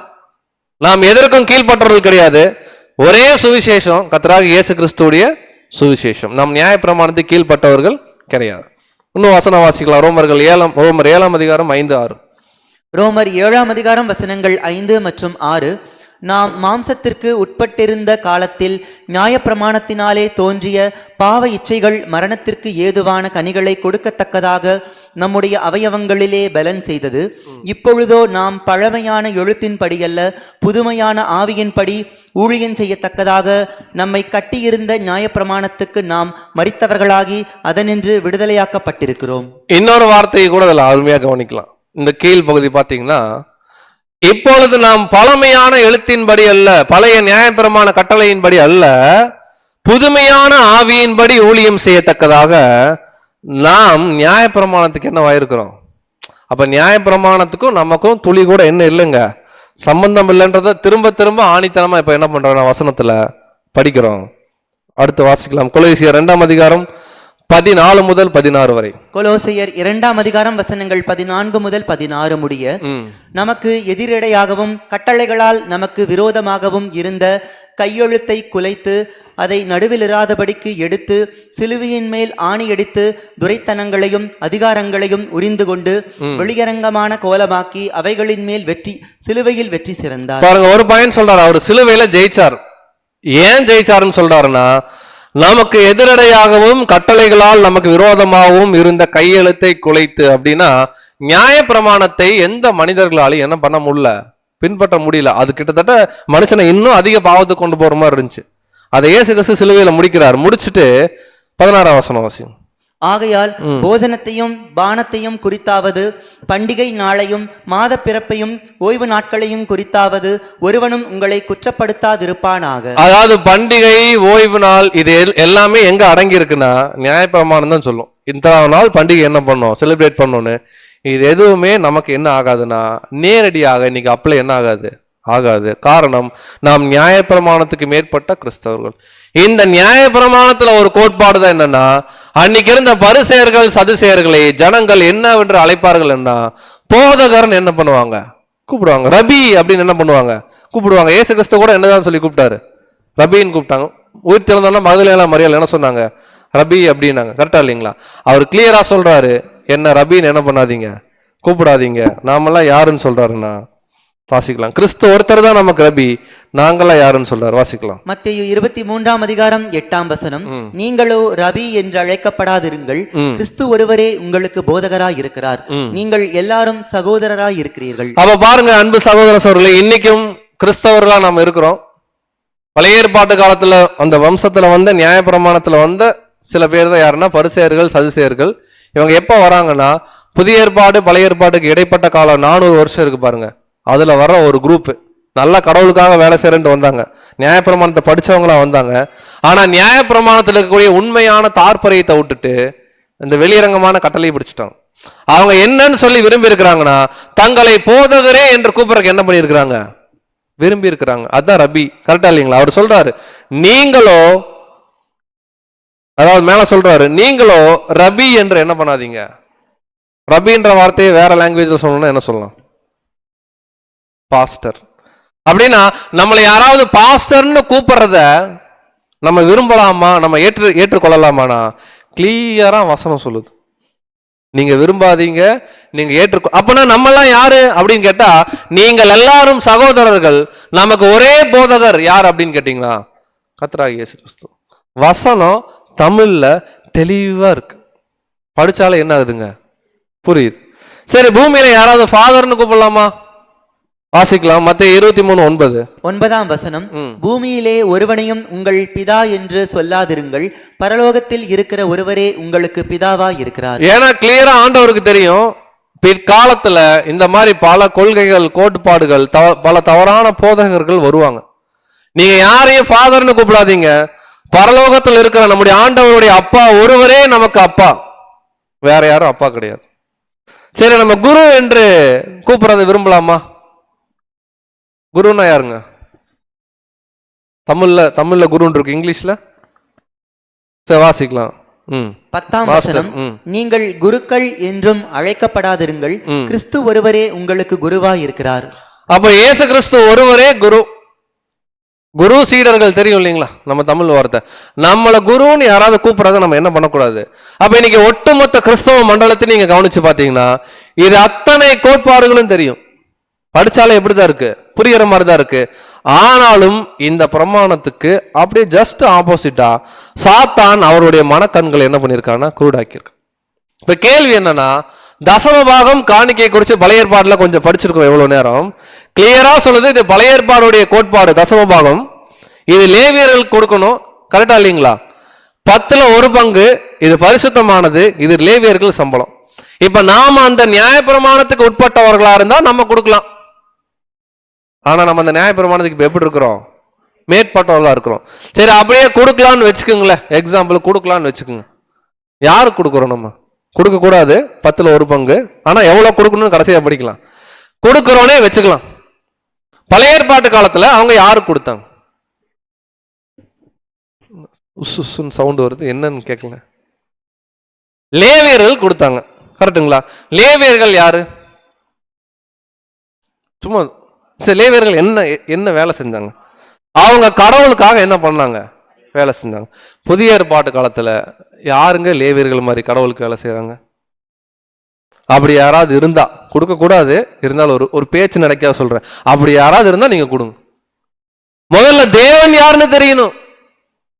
சர்வ வல்லமையுள்ள பிதாவாகிய தேவன் யார், அவருடைய குமாரன் யார், மெய்யான சத்தியம்னா என்ன, நாம் எதற்கு அழைக்கப்பட்டிருக்கிறோம், எந்த காரண காரியமே தெரியாம தான் கடவுளுக்கு ஊழியர் செய்யறன்னு ஒருத்தர் சொல்றாருன்னா அவர்களை போய் இந்த லேவியர்களுக்கு இணையான ஊழியர்களா நம்ம வச்சு லேவியர்களுக்கு அங்க கொடுத்த மாதிரி இங்க நம்ம இவங்களுக்கு கொடுக்குறோம்னு சொன்னா எவ்வளவு மோசமானதா இருக்கும், கொஞ்சம் யோசிச்சு பாருங்க.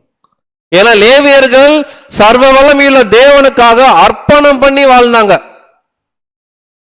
இங்க யார் அர்ப்பணம் பண்ணி தேவனுக்காக வாழ்றாங்கன்னு என்ன பண்ணலாம், கொஞ்சம் சிந்திக்கலாம். சரி, அங்க ஒரு ஆலயம் இருந்துச்சு, வேலை செஞ்சாங்க, கரெக்டுங்களா? இங்க எது ஆலயம்? வாசிக்கலாம், 1 கொரிந்தியர் 3ஆம் அதிகாரம் 16, 17. 1 கொரிந்தியர் 3ஆம் அதிகாரம் வசனங்கள் 16 மற்றும் 17. நீங்கள் தேவனுடைய ஆலயமாய் இருக்கிறீர்கள் என்றும் தேவனுடைய ஆவி உங்களில் வாசமாய் இருக்கிறதென்றும் அறியாதிருக்கிறீர்களா? ஒருவன் தேவனுடைய ஆலயத்தை கெடுத்தால் அவனை தேவன் கெடுப்பார்.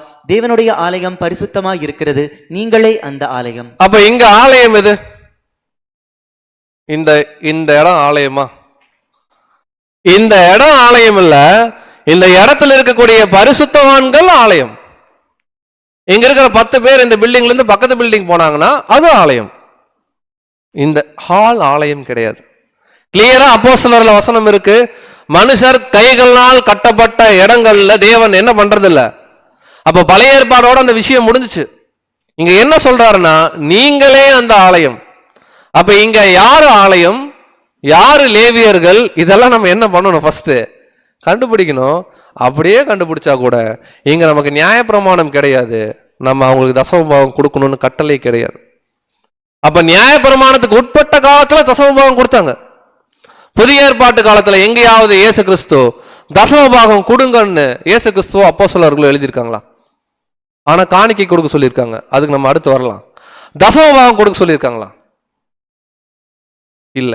ஏன் அப்படின்னு கேட்டா தசம பாகத்துக்கும் நமக்கும் என்ன இல்லைங்க, முதல்ல சம்பந்தமே இல்லை. சோ இந்த தாற்பயத்தை முழுமையா நம்ம முதல்ல என்ன பண்ணணும்? அப்ப 10ல் 1% கொடுக்கலன்னா நரகத்துல போட்டுருவாங்களே பிரதர் அப்படின்னா, அதுக்கும் சப்ஜெக்ட் படிச்சுட்டோம். நரகம்னு ஒண்ணு நாம நினைக்கிற மாதிரி நரகம் கிடையாது. அது பாதத்துக்கு கீழே உள்ள ஆழம் பாதாளம். யோசிச்சு பாருங்க, நம்ம கொடுக்குற 1000 ரூபாய் வச்சா கடவுள் வீடு கட்ட போறாரு பரலோகத்துல. நம்ம கொடுக்குற 1 லட்ச ரூபாய் வச்சா கடவுள் சந்தோஷமா இருக்க போறாரு பரலோகத்துல. அப்போ இந்த பணம் பரிமாற்றம் எல்லாம் யாருக்குன்னா கடவுளுக்கு கிடையாது. கடவுளுக்காக வேலை செய்யறேன்னு சொல்லக்கூடிய சில பேருடைய தனிப்பட்ட ஆதாயங்களுக்கு தான் இது போய் சேருதே தவிர, இது ஒருபோதும் கடவுளை மகிமைப்படுத்துற ஒரு வேலை கிடையாது. நல்லா யோசிச்சு பார்க்கலாம். நம்ம எக்கச்சக்கமான தப்பு பண்றோம். மாசமான ஒரு 10,000 ரூபாய் தூக்கி கொடுத்துட்றோம். நம்மளை கடவுள் ஆசீர்வதிப்பாரா? சும்மா ஒரு சினாரியோ கேட்குறேன். நம்ம வாரம் ஃபுல்லாக தப்பு பண்ணுறோம்னு வச்சுக்கோங்களேன். தேவனுக்கு பிடிக்காதெல்லாம் பண்ணுறோம். ஆனால் வாரமான 10,000 ரூபா கொடுக்குறோம் தூக்கி. ஒருத்தர் எந்த தப்புமே செய்யல, 2 ரூபா கொடுக்குறாரு. வாரமான 2 ரூபா 20 ரூபா தான் கொடுக்குறாரு. யாரை தேவன் ஆசீர்வதிப்பார்? ஆனா இன்னைக்கு எப்படி போதிக்கிறாங்கன்னா, யார் எவ்வளோ கொடுக்குறாங்களோ அதை பேஸ் பண்ணி தான் அங்கே பிரசங்கமே நடக்கும். அதை பேஸ் பண்ணி தான் ஆசீர்வாதமே பேசப்படும். ஆனால் அதுக்கும் பைபிளுக்கும் துளி கூட என்ன இல்லைங்க, சம்பந்தம் இல்லை. நம்முடைய ஆண்டவராக இயேசு கிறிஸ்து இருந்த காலத்திலே இது நடந்துச்சு. அன்பு சகோதர சகோதரிகளே, இப்ப காணிக்கைக்கு வரலாம். ஒரு காணிக்கை பெட்டி வச்சிருந்தாங்க. ஒருத்தர் கொண்டு வந்து பல்கா போட்டார் பெட்டிக்குள்ள. ஒரு அம்மா கொண்டு வந்து 2 காசு என்ன பண்ணுச்சு, போட்டுச்சு. இயேசு கிறிஸ்து யார் அப்ரிஷியேட் பண்ணார்? இன்னைக்கு இதே காட்சி நம்ம ஊர்ல நடக்குது. ஒருவேளை ஒரு போதகர் இருக்காருன்னா அவர் யார் அப்ரிஷியேட் பண்ணுவார்? நல்லா யோசிச்சு பாருங்க. அவ்வளவுதான். படிக்கலாம். இன்னைக்கு இருக்கிற நிலைமை என்ன, நம்ம என்ன பண்ணிக்கலாம் நிதர்சனமா புரிஞ்சுக்கலாம். மார்க் 12ஆம் அதிகாரம் 41, 42. மார்க் 12ஆம் அதிகாரம் வசனங்கள் 41 மற்றும் 42. இயேசு காணிக்கை பெட்டிக்கு எதிராக உட்கார்ந்து ஜனங்கள் காணிக்கை பெட்டியில் பணம் போடுகிறதை பார்த்து கொண்டிருந்தார். ஐஸ்வர்யவான்கள் அநேகர் அதிகமாய் போட்டார்கள். ஏழையான ஒரு விதவையும் வந்து ஒரு துட்டுக்கு சரியான 2 காசை போட்டாள். ஐஸ்வர்யவான் எவ்வளவு போட்டாங்க? நிறைய போட்டாங்க. அப்ப ஒருத்தர்கிட்ட 1 லட்ச ரூபாய் இருக்குன்னா அவர் 50,000 ரூபாய் தூக்கி இப்படி ஆலயத்துல போடுறது பெரிய விஷயம் கிடையாது. ஒருத்தர்கிட்ட 30 ரூபா தான் இருக்குன்னா அந்த 30 ரூபாவும் போடுறாங்க பாருங்க. அப்படின்னு என்னன்னா, அடுத்த வேளை சாப்பாட்டுக்கு எங்கிட்ட அவ்வளவுதான் இருக்கு, அடுத்த வேளை சாப்பாடு இல்லைனாலும் பரவாயில்ல, இதை கடவுளுக்கு என்ன பண்றேன். அப்ப தேவன் நீங்க எதை பாக்குறாருன்னா, எவ்வளவு கொடுக்குறோம்னு பார்க்கல. இங்க நம்ம தசம பாகத்தை பத்தியே பேசலாம், நல்லா புரிஞ்சுக்கலாம். தசம பாகத்துக்கும் நமக்கு சம்பந்தமே கிடையாது. இங்க நம்ம பாக்குறது காணிக்கை. காணிக்கைனா ஆஃபரிங், நம்மளா முன் வந்து கொடுக்கறது. இதுக்கு அளவீடே கிடையாது. இங்க என்ன அளவீடு கொடுக்கிறாருன்னா, நம்ம ஹார்ட்டை தான் தேவன் பார்க்கிறார். நம்ம ஹார்ட் எப்படி இருக்கு, நம்ம கொடுக்கறது 10 ரூபாயா 20 ரூபாயா 1 லட்ச ரூபாயா 1 கோடி ரூபாயா, இந்த பண மதிப்பீடை மனுஷன் தான் பார்க்கறான் பெருசா. கடவுள் ஒருபோதும் பார்க்கறது. கடவுளை பொறுத்த வரைக்கும் இதை கொடுக்கிறவருடைய உள்ளம் எப்படி இருக்கு கிளியரா அவர் சொல்றார் ஆண்டவர். வாசிக்கலாம் 43, 44 வசனங்கள் 43 மற்றும் 44. அப்பொழுது அவர் தம்முடைய சீஷரை அழைத்து, காணிக்கை பெட்டியில் பணம் போட்ட மற்றெல்லாரை பார்க்கிலும் இந்த ஏழை விதவை அதிகமாய் போட்டாள் என்று மெய்யாகவே உங்களுக்கு சொல்லுகிறேன். அவர்கள் எல்லாரும் தங்கள் பரிபூரணத்திலிருந்து எடுத்து போட்டார்கள். இவளோ தன் வறுமையிலிருந்து தன் ஜீவனத்துக்கு உண்டாயிருந்ததெல்லாம் போட்டுவிட்டாள் என்றார். யோசிச்சு பாருங்க அன்பு சகோதர சகோதரிகளே, இந்த பேரபிள் ஒரு தெளிவான கண்ணோட்டம். பேரபிள் இல்ல, இந்த நடந்த சம்பவம் ஒரு தெளிவான கண்ணோட்டத்தை இயேசு கிறிஸ்து பேச. நிதர்சனமான உண்மை இதுதான் இன்னைக்கு கிறிஸ்தவர்கள் மத்தியில. இன்னைக்கு நம்ம கடவுளுக்காக காணிக்கை கொடுக்கணும் அதான் சொல்லுது. ஆனா எவ்வளவுன்றத பார்க்கலாம் அடுத்து. ஆனா தசம பாகம் கிடையாது. 1000 ரூபானா 100 ரூபா, 10,000 ரூபானா 1000 ரூபாய் அப்படி கிடையாது. ஆனா கடவுளுக்காக முன் வந்து காணிக்கை என்ன பண்ணலாம், கொடுக்கலாம். இங்க இந்த இடத்துல இந்த சம்பவத்துல ஆண்டவர் கிளியரா என்ன சொல்றாருன்னா, எவ்வளவோ ஐஸ்வர்யவான்கள் வந்தாங்க, லட்சக்கணக்கில் பெட்டியில் என்ன பண்ணாங்க, போட்டு போனாங்க. ஆனா நான் சொல்றேன், அவர்கள் எல்லாரை விட இந்த 2 பணம் போட்ட இந்த ஏழை விதவை தான் அதிகமா என்ன பண்ணாங்க, செஞ்சாங்க. ஏன் ஆண்டவரேனா, அவங்க எல்லாம் பரிபூர்ணத்துல இருந்து போட்டாங்க. 1 கோடி ரூபா பேங்க் பேலன்ஸ், 1 லட்ச ரூபா தூக்கி போடுறது ஒரு பெரிய விஷயம் கிடையாது. இருந்ததே 2 காசு, 2 காசையும் முழுசா யோசிச்சு பாருங்க. இன்னைக்கு நம்ம பேக்கெட்ல 5000 ரூபாய் இருக்கு. 5000 ரூபாயும் கடவுளுக்கு போடுறது பிடிக்குமா, 5000 ரூபாயில 500 ரூபாய் போடுறது பிடிக்குமா? அப்படின்னு 5000 ரூபாய் வாங்கிடுவாங்களான்னு நினைக்காதீங்க, யாரும் வாங்க மாட்டாங்க. கம்பாரிசன். அப்ப இங்க என்ன கம்பாரிசன் பண்றாருன்னா, நமக்கு எப்படி சொல்லி கொடுக்குறாங்கன்னா, 5000 ரூபாய் இருந்தா 500 ரூபாய், அது அசமபாகம், அது தேவையில்லை. இங்க நமக்கு என்ன சொல்லி கொடுக்குறாங்கன்னா, என்ன இருக்கோ அதை கொடுக்கணும் கடவுளுக்கு.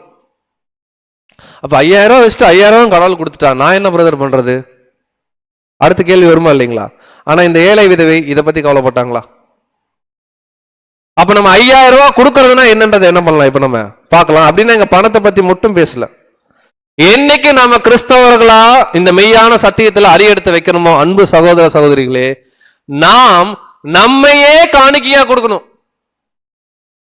தசம பாகம் கிடையாதுன்னு பார்த்துட்டோம். அந்த 10ல் 1 பங்கு கான்செப்டே கிடையாது. நாம் நம்மளையே காணிக்கையா கொடுக்கணும். இந்த அம்மா 2 காசு வச்சிருந்துச்சு, 2 காசு என்ன பண்ணுச்சு? கொடுத்தது. இன்னைக்கு நாம முழுமையா இருக்கிறோம். நம்மளை முழுமையா என்ன பண்ணணும்? கொண்டு போய் பலிபீடத்தின் மேல வைக்கணும். என்னெல்லாம் வைக்கணும்? நமக்கு இன்னைக்கு என்னெல்லாம் கடவுள் கொடுத்துருக்காருங்க? கரண்டா நம்ம கிட்ட என்னெல்லாம் இருக்கு கையில? 1 பவுன் செயின் அப்படின்றீங்களா? அதை கேட்கல. 24 மணி நேரம் இருக்கா? இருக்கா? ஜீவன் இருக்கா? நமக்கு சில தாளந்துகள் இருக்கா? நம்ம நல்லா பாடுவோம், நல்லா பேசுவோம், நல்லா பைபிள் படிப்போம், நல்லா கீபோர்ட் போடுவோம். ஏதோ ஒரு வேலை செய்யறதுக்கு நமக்கு தாளந்து இருக்குமா? தாளந்து, திறமை, இன்ஃபேக்ட் ஆஸ்தி. ஆஸ்தி ஒரு பார்ட்டு தான். ஆஸ்தியே தான் இன்னைக்கு பேசிட்டு இருக்காங்க. ஆனா ஆஸ்தி இதுல ஒரு பார்ட்டு. எதெல்லாம் கடவுள் நம்ம கொடுத்திருக்கிறாரோ அதெல்லாம் கடவுளுக்கும் கடவுளுடைய பிள்ளைகளுக்கும் நாம் மனதார, கம்பல்ஷனே கிடையாது. 10ல் 1 கொடுக்கணும் இல்லைன்னா நரகன்ற கான்செப்டே கிடையாது. மனதார கடவுளுக்கு அர்ப்பணிக்கணும் பாருங்க. இதை தான் விரும்புறார். அதுல ரொம்ப முக்கியம் என்னன்னா, வெளியே இருக்கிறத விட நம்முடைய மைண்டை என்ன பண்ணணும்? கடவுளுக்கு ஹார்ட்டை கொடுக்கணும். இதை பவுல் ரொம்ப அருமையா எழுதுறார். அப்போஸ்தலர் 12ஆம் அதிகாரம் 1ஆம் வசனத்துல, நாம் செலுத்த வேண்டிய காணிக்கை, அன்பு சகோதர சகோதரிகளே, தசமபாகம் கிடையாது. நாம் செலுத்த வேண்டிய ஒரே காணிக்கை என்னன்னா, நம்மையே என்ன பண்ணணும்? காணிக்கையா கொடுக்கணும். வாசிக்கலாம். ரோமர் 12ஆம் அதிகாரம் 1ஆம் வசனம். அப்படி இருக்க சகோதரரே, நீங்கள் உங்கள் சரீரங்களை பரிசுத்தமும் தேவனுக்கு பிரியமுமான ஜீவ பலியாக ஒப்புக் கொடுக்க வேண்டுமென்று தேவனுடைய இரக்கங்களை முன்னிட்டு உங்களை வேண்டிக் கொள்ளுகிறேன். இதுவே நீங்கள் செய்யத்தக்க புத்தியுள்ள ஆராதனை. ஆராதனைக்கு எத்தனை பேர் போயிருக்கீங்க? காலையில் கூட எங்கதான் பண்ணிட்டு வந்தோம் ஆராதனைக்கு. போயிட்டு வந்தீங்களா? பரவாயில்லையே. என் ஜனங்களே அவளை விட்டு வெளியே வாங்கன்னு ரொம்ப நாளா சத்தம் கேட்டு இருக்கு. சரி, பரவாயில்ல, பார்க்கலாம். அப்படி இருக்க சகோதரரே, யார்கிட்ட பேசுறாரு பவுல்? பவுல் யார்கிட்ட பேசுறாருங்க? புதிய ஏற்பாட்டு காலத்துல நம்ம கிட்ட பேசுறாரு. ஓகேங்களா? நீங்கள் உங்கள் சரீரங்களை, நம்முடைய சரீரத்தை பலி கொடுக்கணும்ல. பழைய ஏற்பாட்டு காலத்துல ஆடு பலியான மாதிரி முதல்ல பரிசுத்தமா வச்சுக்கணும். நம்முடைய சரீரம் இன்னைக்கு பரிசுத்தமா இருக்கா? கண்ணு பார்க்க வேண்டியது மட்டும்தான் பார்க்குதா? காது கேட்க வேண்டியது மட்டும்தான் கேட்குதா? கால் போக வேண்டிய இடத்துக்கு மட்டும்தான் போகுதா? திங்க் பண்ணுங்க. உங்கள் சரீரங்களை பரிசுத்தமும் தேவனுக்கு பிரியம், கடவுளுக்கு பிடிச்ச மாதிரி, நமக்கு பிடிச்ச மாதிரி கிடையாது. கடவுளுக்கு எது பிடிக்கும்? பிடிச்ச மாதிரி ஜீவ பலியாக ஒப்பு கொடுக்கணும்னு சொல்லி பவுல் என்ன பண்றாருன்னா பிரேயர் பண்றார். அப்ப இங்க ஜீவ பலினா என்ன? ஜீவ பலியுடைய ஆங்கில வார்த்தை கவனிச்சீங்கன்னா லிவிங் சாக்ரிஃபைஸ். வாழ்ந்து கொண்டே பலி ஆகணும். பழைய ஏற்பாடு காலத்துல ஒரு ஆடு என்ன பண்ணும்னா, ஒரு வெட்டுனா உடனே என்ன ஆயிரும்? பலி ஆயிரும். தேவன் நம்மளை அப்படி கேட்கறதே கிடையாது. நீங்க உங்களையே கொடுங்கன்னா என்ன அர்த்தம்னா, நம்ம உயிரோடவே இருப்போம், ஆனா கொஞ்சம் கொஞ்சமா கடவுளுக்காக பலி ஆயிட்டே இருப்போம். இதுதான் லிவிங் சாக்ரிஃபைஸ். அப்படின்னா என்ன பிரதர் பலி செலுத்துறதுன்னா, கடவுள் என்னெல்லாம் நம்ம கொடுத்தாரோ எல்லாமே பலி செலுத்தணும். ஆன்லைன்ல கடவுள் என்னெல்லாம் கொடுத்திருக்கார்? 24 மணி நேரம் கொடுத்திருக்கிறார். கடவுளுக்காக நம்முடைய தனிப்பட்ட வாழ்க்கையில சத்தியம் படிக்கிறதுக்கு, சத்தியத்தை தியானிக்கிறதுக்கு எவ்வளவு நேரம் செலவு பண்றோம் டெய்லியும்? ஆனா செல்போன்ல ஒரு நாளைக்கு 10 மணி நேரம். ஏன்னா அதுக்கப்புறம் தூங்க போயிடும் இல்லையா? அதனால அதை யூஸ் பண்ண முடியாது. செல்போனுக்கு 10 மணி நேரம். கரெக்டா இல்லைங்களா? டிவி பார்ப்போமான்னு தெரியல, பட் இந்த டிவி தான் இன்னைக்கு செல்போனா மாடர்ன் டிவியா வந்துருச்சு. அதனால செல்போனுக்கு 10 மணி நேரம், தூங்குறதுக்கு 10 மணி நேரம், நிறைய செலவு பண்றோம். ஆனா நம்மை படைத்த பிதாவாகிய தேவனுக்கு நம் எவ்வளவு நேரம் ஸ்பெண்ட் பண்றோம்? இதுதான் பலி. மற்ற காரியங்களை தள்ளி வச்சுட்டு நம்ம அவர் கூட இருக்கிறோம் பாருங்க, அதுதான் பலி. நேரம் செலவிடுறது. நமக்கு தேவன் தாளந்து கொடுத்திருப்பார். பல பேருக்கு பல திறமைகள் இருக்கலாம் இல்லைங்களா? அந்த தாளந்தை கடவுளுக்காகவும் அவருடைய ஊழியத்துக்காகவும் பயன்படுத்துறது. ஒருவேளை நமக்கு நிறைய ஆஸ்தி இருக்கலாம், செல்வங்கள் கூட இருக்கலாம். சில பேர் பிறக்கும் போதே அவங்களுக்கு நிறைய செல்வம் என்ன இருக்கும். அந்த செல்வங்களை அர்ப்பணிக்கணும். நீங்க யோசிச்சு பாருங்க, இயேசு கிறிஸ்துவோடைய முதலாம் வருகையில அநேக ஸ்திரீகள் இருந்தாங்க. லூக்கா 8ஆம் அதிகாரத்துல நீங்க முதல் 2 வசனம் படிச்சு பாத்தீங்கன்னா, அநேக ஸ்திரீகள் தங்கள் ஆஸ்திகளாலே அவருக்கு என்ன பண்ணாங்க. அப்ப இங்க யாரு? இயேசு கிறிஸ்து. இயேசு கிறிஸ்து இல்லையே அப்படின்னா, இயேசு கிறிஸ்துவுடைய உண்மையான சத்தியத்துக்கு நம்ம என்ன பண்ணணும்? செலவு செய்யணும். இப்ப நம்ம உட்காந்து கேட்டிருக்கோம் இல்லையா? உட்காந்து கேட்கிறோம் இல்லையா? இந்த ஹாலில் ஒரு வாரம் இந்த ஹாலுக்கு ஒரு கணிசமான தொகை ரெண்ட் ஆகுது. ஆனா இங்க உட்காந்துருக்கிற நம்மளும் பேசுற நமக்கும் இது ஃப்ரீ. காரணம் என்னன்னா, யாரோ ஒரு சகோதரன் மூளையில, யாரோ ஒரு சகோதரி மூளையில இந்த ஜீவ பலிய நம்ம பார்க்காம அவங்க நமக்காக என்ன பண்ணிட்டு இருக்காங்க? செலுத்துறாங்க. அவங்க எந்த எதிர்பார்ப்பும் இல்லாம செலுத்துறாங்க. சத்தியம் சொல்லலாம், கேட்கட்டும், கேட்டு மெய்யான சத்தியத்துல அர்ப்பணிக்கிறவங்க அர்ப்பணிக்கட்டும், இல்லைன்னா பரவாயில்ல, நோ ப்ராப்ளம். நம்ம வேலை சுவிசேஷம் சொல்லணும், அதுதான் செல்வம். அடுத்து கீழ்ப்படிதல். எந்த அளவுக்கு சத்தியம் படிக்கிறோமோ அது உண்மையான ஒரு உதாரணத்துக்கு தசமபாகம் கொடுக்க கூடாதுன்னு இன்னைக்கு படிக்கிறோம். ஆனா ஜீவ பலி செலுத்தணும்னு படிக்கிறோம். 100 நம்ம 10% கொடுக்கறதுக்கு இங்க வரல, 100 மடங்கு கொடுக்க வந்திருக்கிறோம். 100 மடங்கு கொடுக்க வந்திருக்கோன்ற உண்மையை ஒத்துக்கிட்டோம்னா இதுக்கு கீழ்ப்படியணும் இந்த சத்தியத்திற்கு. அடுத்து வேலை கொடுத்துருக்காரா இல்லையா? கடவுளுக்காக எவ்வளோ வேலை செய்யலாம் தெரியுங்களா? ஒரு எக்ஸாம்பிளுக்கு, யாரும் செஞ்சிட வேணாம், இங்க சேர் போடுறது ஒரு ஒர்க்கு தான். ஆனா நமக்காக நம்முடைய சகோதரர்கள் என்ன பண்றாங்க? செய்யறாங்க. ஒருவேளை நமக்கு அந்த வாய்ப்பு கிடைச்சா நம்ம ஒரு வேலையை செய்யறோம்னு வச்சுக்கோங்களேன், இது எல்லாமே ஜீவ பலியில பொருந்தும். ஏன்னா வசனம் இருக்கு, இந்த சிறியரில் நீர் ஒருவனுக்கு ஒரு கலசம் தண்ணீர் எடுத்து கொடுத்தா கூட போதும், அது எனக்கே செஞ்சதுங்கிறார் இயேசு கிறிஸ்து. அடுத்து நமக்கு இருக்கிற மற்ற எல்லாமே, வேற என்ன லிஸ்ட் இருக்கோ நீங்க என்ன பண்ணிக்கலாம், நமக்கு போட்டுக்கலாம். அப்ப இது எல்லாத்தையும் எடுத்து கொடுக்கணும். எவ்வளோ % கொடுக்கணுங்க? எவ்வளோ % கொடுக்கணும்? 10%? 100%. மனமும் என்ன பண்ணணும்? கொடுக்கணும். இதைத்தான் பவுல் எழுதுறாரு, அவன் விசனமாயும் அல்ல. ஆனா இந்த வசனத்தை நம்ம ஆளுங்க வேற எதுக்கு என்ன பண்ணுவாங்க? பயன்படுத்துவாங்க. வாசிக்கலாம். 2 கொரிந்தியர் 9ஆம் அதிகாரம் 7ஆம் வசனம். 2 கொரிந்தியர் 9ஆம் அதிகாரம் 7ஆம் வசனம். அவனவன் விசனமாயும் அல்ல கட்டாயமாயும் அல்ல, தன் மனதில் நியமித்தபடியே கொடுக்க கடவன். உற்சாகமாய் கொடுக்கிறவனிடத்தில் தேவன் பிரியமாய் இருக்கிறார். இந்த வசனத்தை மட்டும் போட்டுருவாங்க கடைசியா. உற்சாகமாய் கொடுக்கிற இடத்துல என்ன பண்றாரு? நமக்கு வேற அப்படியே அடிவேரெல்லாம் கலக்க ஆரம்பிச்சிடும். உடனே எடுத்து என்ன பண்ணுவோம்?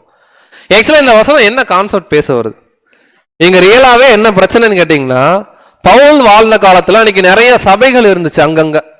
சில சபைகள் நிஜமாகவே பண ரீதியாக ரொம்ப நலிவடைந்து இருந்துச்சு. அவங்களால சாப்பிட்றதுக்கு வழி இல்லை, அவங்களுக்கு தங்கறதுக்கு இடம் இல்லை. ஆதிகால சபையில எல்லா பக்கமும் பிரச்சனை. பர்டிகுலரா ஜெருசலேம்ல இருந்த சபை, இந்த சபைகளுக்காக பவுல் ஊழியத்துக்கு போற ஒரு சபைக்கும் சொல்றாரு, உங்களால முடிஞ்ச பண உதவி, பொருள் உதவி எருசலேம்ல இருக்கிற சபைக்கு நீங்க என்ன பண்ணுங்க, செய்யுங்க. அதை கூட பவுல் சொல்றாரு, கட்டாயம்லாம் கிடையாது. 10% கொடுத்தே ஆகணும், 20% கொடுத்தே ஆகணும், அப்படியெல்லாம் கிடையாது. கட்டாயமாயும் அல்ல விசனமா, வருத்தப்பட்டெல்லாம் கொடுக்காதீங்கன்றார். ஐயோ போகுதே 1000 ரூபா அப்படின்னு என்ன பண்ணாதீங்க, கொடுக்காதீங்க. உங்களுக்கு என்ன தேவன் மனசுல சொல்றாரோ, ஒருவேளை நீங்க அர்ப்பணிக்கணும்னு முடிவு பண்ணீங்கன்னா கொடுங்க. அந்த மாதிரி இருதயம் உள்ளவர்களை தேவன் என்ன பண்ணுவாருன்னா பிரியப்படுறார். இது எல்லாமே பணம் வாங்கறதுக்கு மட்டும் என்ன பண்ணக்கூடாது, பயன்படுத்தக்கூடாது. இதனுடைய பின்னணி என்னன்றதை நம்ம என்ன பண்ணணும், முதல்ல புரிஞ்சுக்கணும். இந்த பாயிண்ட் என்னன்னா, நோ மோர் கம்பல்ஷன். இயேசு கிறிஸ்துவோடைய அழைப்பே அப்படித்தான். ஒருவன் என்னை பின்பற்றி வர விரும்பினால் 10,000 ரூபாய் எடுத்து வச்சுட்டு நீ அப்புறம் நகரு அப்படின்னு சொன்னாரா இயேசு கிறிஸ்து? முதல்ல நீ தன்னைத்தான் என்ன பண்ணு, தன்னைத்தான் வெறுத்தோம்னா நமக்கு இருக்கிற எல்லாமே யாருடையது? தேவனுடையது. அதாங்க பாயிண்ட். சில பேர் இது அறியாம இன்னமும் இன்னைக்கு நியாயப்பிரமாணத்தை புடிச்சிட்டு இருக்காங்க. அநேக போதவர்கள் நியாயப்பிரமாணத்தை வச்சுட்டு 10 மடங்கு கொடுங்க, கொடுக்கலைன்னா கடவுள் உங்களை என்ன பண்ணிடுவாரு, தண்டிச்சிருவாரு. இதையும் பவுல் எழுதுறாரு. இதெல்லாம் அங்கேயே ஆரம்பிச்சுட்டாங்க. 1 தீமோத்தேயு 1ஆம் அதிகாரம் 7ஆம் வசனம். 1 தீமோத்தேயு 1ஆம் அதிகாரம் 7ஆம் வசனம். தாங்கள் சொல்லுகிறது இன்னதென்றும் தாங்கள் சாதிக்கிறது இன்னதென்றும் அறியாதிருந்தும் நியாயப்பிரமாண போதகராய் இருக்க விரும்புகிறார்கள். பாருங்க, புதிய ஏற்பாட்டு காலத்துல ஒரு நியாயப்பிரமாண போதகர்கள் இருக்கிறாங்களா? நியாயப்பிரமாணத்துக்கு மேற்பட்டவர்களா இருக்கிற நம்ம புதிய ஏற்பாட்டு காலத்திலே ஒரு போதகர் இருக்கிறாங்க. ஆனா என்ன மைண்ட்னா, அவங்க என்ன பேசுறாங்கன்னு அவங்களுக்கு தெரியாது. ஒரு வசனம் எடுத்து பேசுனா அதோடைய பின்னணி என்னன்னு பேச தெரியாது. அந்த வசனத்தை மட்டும் எடுத்து 5 அப்பம் 2 மீனுக்கு இணையாக, 5 அப்பம் 2 மீன் பத்தி ஒரு மாபெரும் சத்தியம் இருக்குது. ஏன் பேசினாரு? ஏன் 5 அப்பம் 2 மீன்? ஏன் அங்க 6 அப்பம் வச்சிருக்க கூடாதா? ஏன் 7 அப்பம் சில மீன்? இது எல்லாத்துக்கும் அடையாள அர்த்தம் இருக்கு. பட் அதை கொண்டு போய் எங்க கம்பேர் பண்றாங்கன்னா, பணம் கொடுக்கறதில்ல. இங்க கிளியரா சொல்றாரு, நியாயப்பிரமாண போதகரா இருக்க என்ன பண்றாங்க, விரும்புறாங்க. ஆனா தாங்கள் சொல்லுகிறது என்னதுன்னு தெரியல, தாங்க சாதிக்கிறது என்னன்னு என்ன பண்ணல தெரியல. இன்னைக்கு இருக்கக்கூடிய பெரிய பெரிய போதகர்களுடைய பேங்க் பேலன்ஸ் இந்தியாவில் யாரையுமே போடல.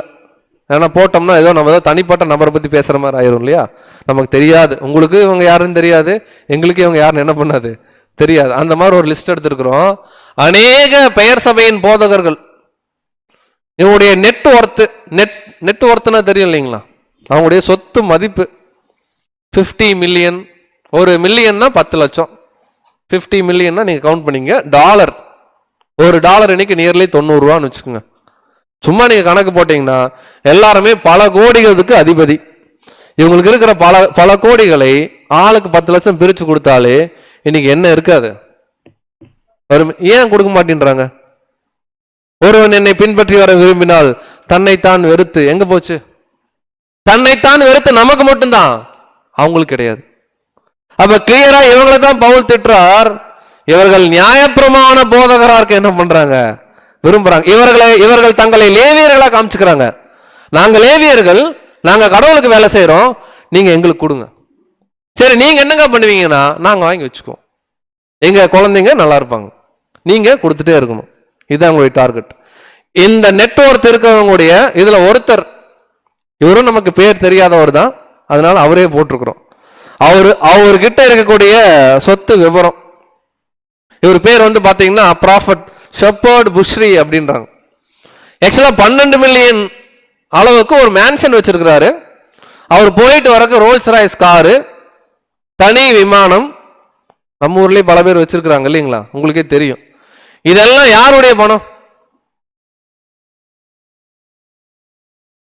இதுக்கு பேரு தான் குண்டூசி விழுந்தா கூட சத்தம் கேட்கும், பின் டிராப். சரி, இவங்க வேலைக்கு போய் சம்பாரிச்சாங்களா? அப்ப இதெல்லாம் யாருடைய பணம்னா, மக்கள் கடவுளுக்கு கொடுக்கறதா நினைச்சு கொண்டு வந்து இவங்களுக்கு கொடுக்குறாங்க. இவங்க என்ன பண்ணணும்னா, இதுல இவங்களுடைய வாழ்வாதாரம், இவங்க வந்து ஒரிஜினலாவே லேவியர்களா இல்ல, இருந்தா கூட நம்ம சொல்றோமே, இவங்களுடைய வாழ்வாதாரத்துக்கு வச்சுக்கிட்டு மீதிய கடவுளுடைய ஊழியத்துக்கு என்ன பண்ணணும், திருப்பி கொடுக்கணும். அதான் ரியல் ஊழியம். இவங்க வாங்க எல்லாம் இவங்க பேங்க்ல என்ன பண்ணிக்கிறாங்க, இவர் இருக்காரு, ஏன்னு ஒருத்தர் இருக்காருன்னா இவர் பையன், இவர் பேரன், இவருடைய பேத்தி, இவங்க என்ன பண்ணுவாங்க, ஜனங்கள் கடைசி வரைக்கும் கொடுத்துட்டே இருக்கணும். எதை சொல்லி மிரட்டுறாங்கன்னா, பழைய ஏற்பாட்டு காலத்தின் நியாயப்பிரமாண வசனத்தை சொல்லி மிரட்டி தசம பாகம் நீங்க என்ன பண்ணி ஆகணும். நம்ம நல்லா தெரியும் அன்பு சகோதர சகோதரர்களே, நம்ம பாடத்தை கன்க்ளூட் பண்ணலாம். நம்ம நியாயப்பிரமாணத்துக்கு உட்பட்டவர்கள் கிடையாது, நாம் தசம பாகம் கொடுக்க வேண்டிய அவசியம் கிடையாது. நாம் ராஜரீக பிரமாணத்தில் இருக்கிறோம். நாம் நம்மளை எப்படி நேசிக்கிறோமோ, நமக்கு 1000 ரூபாய் கொடுத்து சட்டம் வாங்குறோமா இல்லையா? சரி, 500 ரூபா வச்சுக்கலாம். நமக்கு 500 ரூபா கொடுத்து சட்டம் வாங்குறோம். நம்ம கூட இருக்கிறார் ஒரு பக்கத்தில் இருக்கிற பிரதர், அவருக்கு ஒரு சட்டம் வாங்கி கொடுக்கணும், எத்தனை ரூபாய்க்கு வாங்கி தருவோம்? சரி, பிரதர்ஸ் கிட்ட கேட்கக்கூடாது, சகோதரிகள்கிட்ட கேட்குறேன். நம்ம ஒரு 2000 ரூபா கொடுத்து புடவை வாங்குறோம் சிஸ்டர், நமக்கு வாங்குறோம், ஓகேங்களா? நம்ம பக்கத்தில் ஒரு சிஸ்டர் இருக்கிறாங்க, அவங்களுக்கு ஒரு வாங்கி கொடுக்கறதுக்கு ஒரு வாய்ப்பு வருது, அவங்களுக்கு எத்தனை ரூபா வாங்கி தருவோம்? 1000 ரூபா போதும், 1000 ரூபாய்க்கே நல்ல சாரியெல்லாம் வந்துருச்சுங்க இப்ப அப்படின்னு. அப்பதான் நமக்கு என்னமோ பயங்கரமா பேசுவோம். ஏன் அப்படின்னு பார்க்கும்போது நம்மளோட அவங்கள ஒப்பிட்டு என்ன பண்ண மாட்டோம், ஈக்குவலா வச்சு பார்க்க நம்ம மனசு வராது. காரணம், நமக்குள்ள சுயநலம் நமக்கு எல்லாருக்குள்ளயுமே என்ன கொஞ்சம் இருக்கும். ஆனாங்க கிளியரா சொல்றாரு, ராஜரீக பிரமாணம், புதிய ஏற்பாட்டு காலத்துல அன்பின் பிரமாணத்தை ஃபாலோ பண்ணக்கூடிய தேவனுடைய பிள்ளைகள் எப்படி இருக்கணும்னு சொல்றாருன்னா, நீ உன்னிடத்தில் அன்பு கூறுவது போல. புரியறதுக்காக சொல்ற உதாரணம், நீங்க யாரும் தவறா எடுத்துக்க வேணாம். நீ உனக்கு 1000 ரூபா கொடுத்து சட்டம் வாங்கினீன்னா, உன் சகோதரனுக்கு வாங்குறதுக்கு வாய்ப்பு கிடைச்சா அவருக்கும் 1000 ரூபாய்க்கு நீ என்ன பண்ணும், இல்லைன்னா 1100 ரூபாய்க்கு என்ன பண்ணும், வாங்கணும். அதுதான் லிட்டரலா நம்ம புரியற மாதிரி அந்த வசனம் மட்டும் படிச்சிடலாம் பிரதர். யாக்கோபு 2ஆம் அதிகாரம் 8ஆம் வசனம், உன்னிடத்தில் நீ அன்பு கூறுகிறது போல பிறனிடத்திலும் அன்பு கூறுவாயாக என்று வேத வாக்கியம் சொல்லுகிற ராஜரீக பிரமாணத்தை நீங்கள் நிறைவேற்றினால் நன்மை செய்வீர்கள். கிளியரா சொல்றாரு, நம்ம நன்மை செய்யறதுன்னா நம்மளை நேசிக்கிற மாதிரியே. நமக்கு பசி எடுக்குது, உதாரணத்துக்கு சொல்றேன், எந்த ஹோட்டல்ல போய் சாப்பிடுவோன்னு தெரியும், அந்த மாதிரி ரோட்ல ஒருத்தர் சாப்பாடு கேட்கிறார், ஒரு சூழ்நிலையில மாட்டிட்டோம், அவருக்கு வாங்கி தரணும். அவருக்கு என்ன வாங்கி தருவோம்? ஒரு பொட்டண சாப்பாடு வாங்கி என்ன பண்ணுவோம் கையில, அப்பெல்லாம் இந்த வசனம் இதை வந்து லிட்டரலா நம்ம சொல்றோம், பட் இதுக்கு இன்னும் ஆழமான அர்த்தம் இருக்கு. லிட்டரலா நம்ம புரியறதுக்காக சொல்றோம், நமக்கு ஈக்குவலா எல்லாரும் என்ன பண்ணணும், நேசிக்கணும். அப்ப கிளியரா பார்க்கிறோம், நம்ம நியாயப்பிரமாணத்துக்கு கீழ்பட்டவர்கள் கிடையாது. நியாயப்பிரமாணம் தசமபாகம்ன்ற கான்செப்ட் யாருக்கு மட்டுமே அப்படின்னா இஸ்ரேல் ஜனங்களுக்கு மட்டும்தான். நாம் தசமபாகம் என்கின்ற நியாயப்பிரமாண சட்டத்திற்கு மேற்பட்டவர்கள். நாம் நியாயப்பிரமாணத்துக்கு கீழே வரல, நாம் ராஜரீக பிரமாணத்துக்கு வந்துட்டோம். ஏன்னா இயேசு கிறிஸ்துவ நியாயப்பிரமாணத்தை சிலுவையில் அவர் என்ன பண்ணிட்டாரு, முடிச்சிட்டார். நமக்கு தேவன் கொடுக்கிற பேர் என்னன்னா, நாம் மாம்சீக இஸ்ரேல் மக்கள் கிடையாது, ஆவிக்குரிய. சரி பிரதர், ஆனா பைபிள்ல வசனம் இருக்குது கொடுங்கள், அப்படி அப்பொழுது என்ன பண்ணும், அதுக்கு ஒரு கிளாரிபிகேஷன் என்ன பண்ணும் பார்க்கணும். ஏன்னா தசம பாகனாலே இந்த வசனம் வரும். வாசிக்கலாம், லூக்கா 6:38. லூக்கா 6:38. கொடுங்கள், அப்பொழுது உங்களுக்கும் கொடுக்கப்படும், அமுக்கி குலுக்கி சரிந்து விழும்படி நன்றாய் அளந்து உங்கள் மடியிலே போடுவார்கள். நீங்கள் எந்த அளவினால் அளக்கிறீர்களோ அந்த அளவினால் உங்களுக்கும் அளக்கப்படும் என்றார். இததான் அடிக்கடி எடுத்து வச்சுக்கோங்க.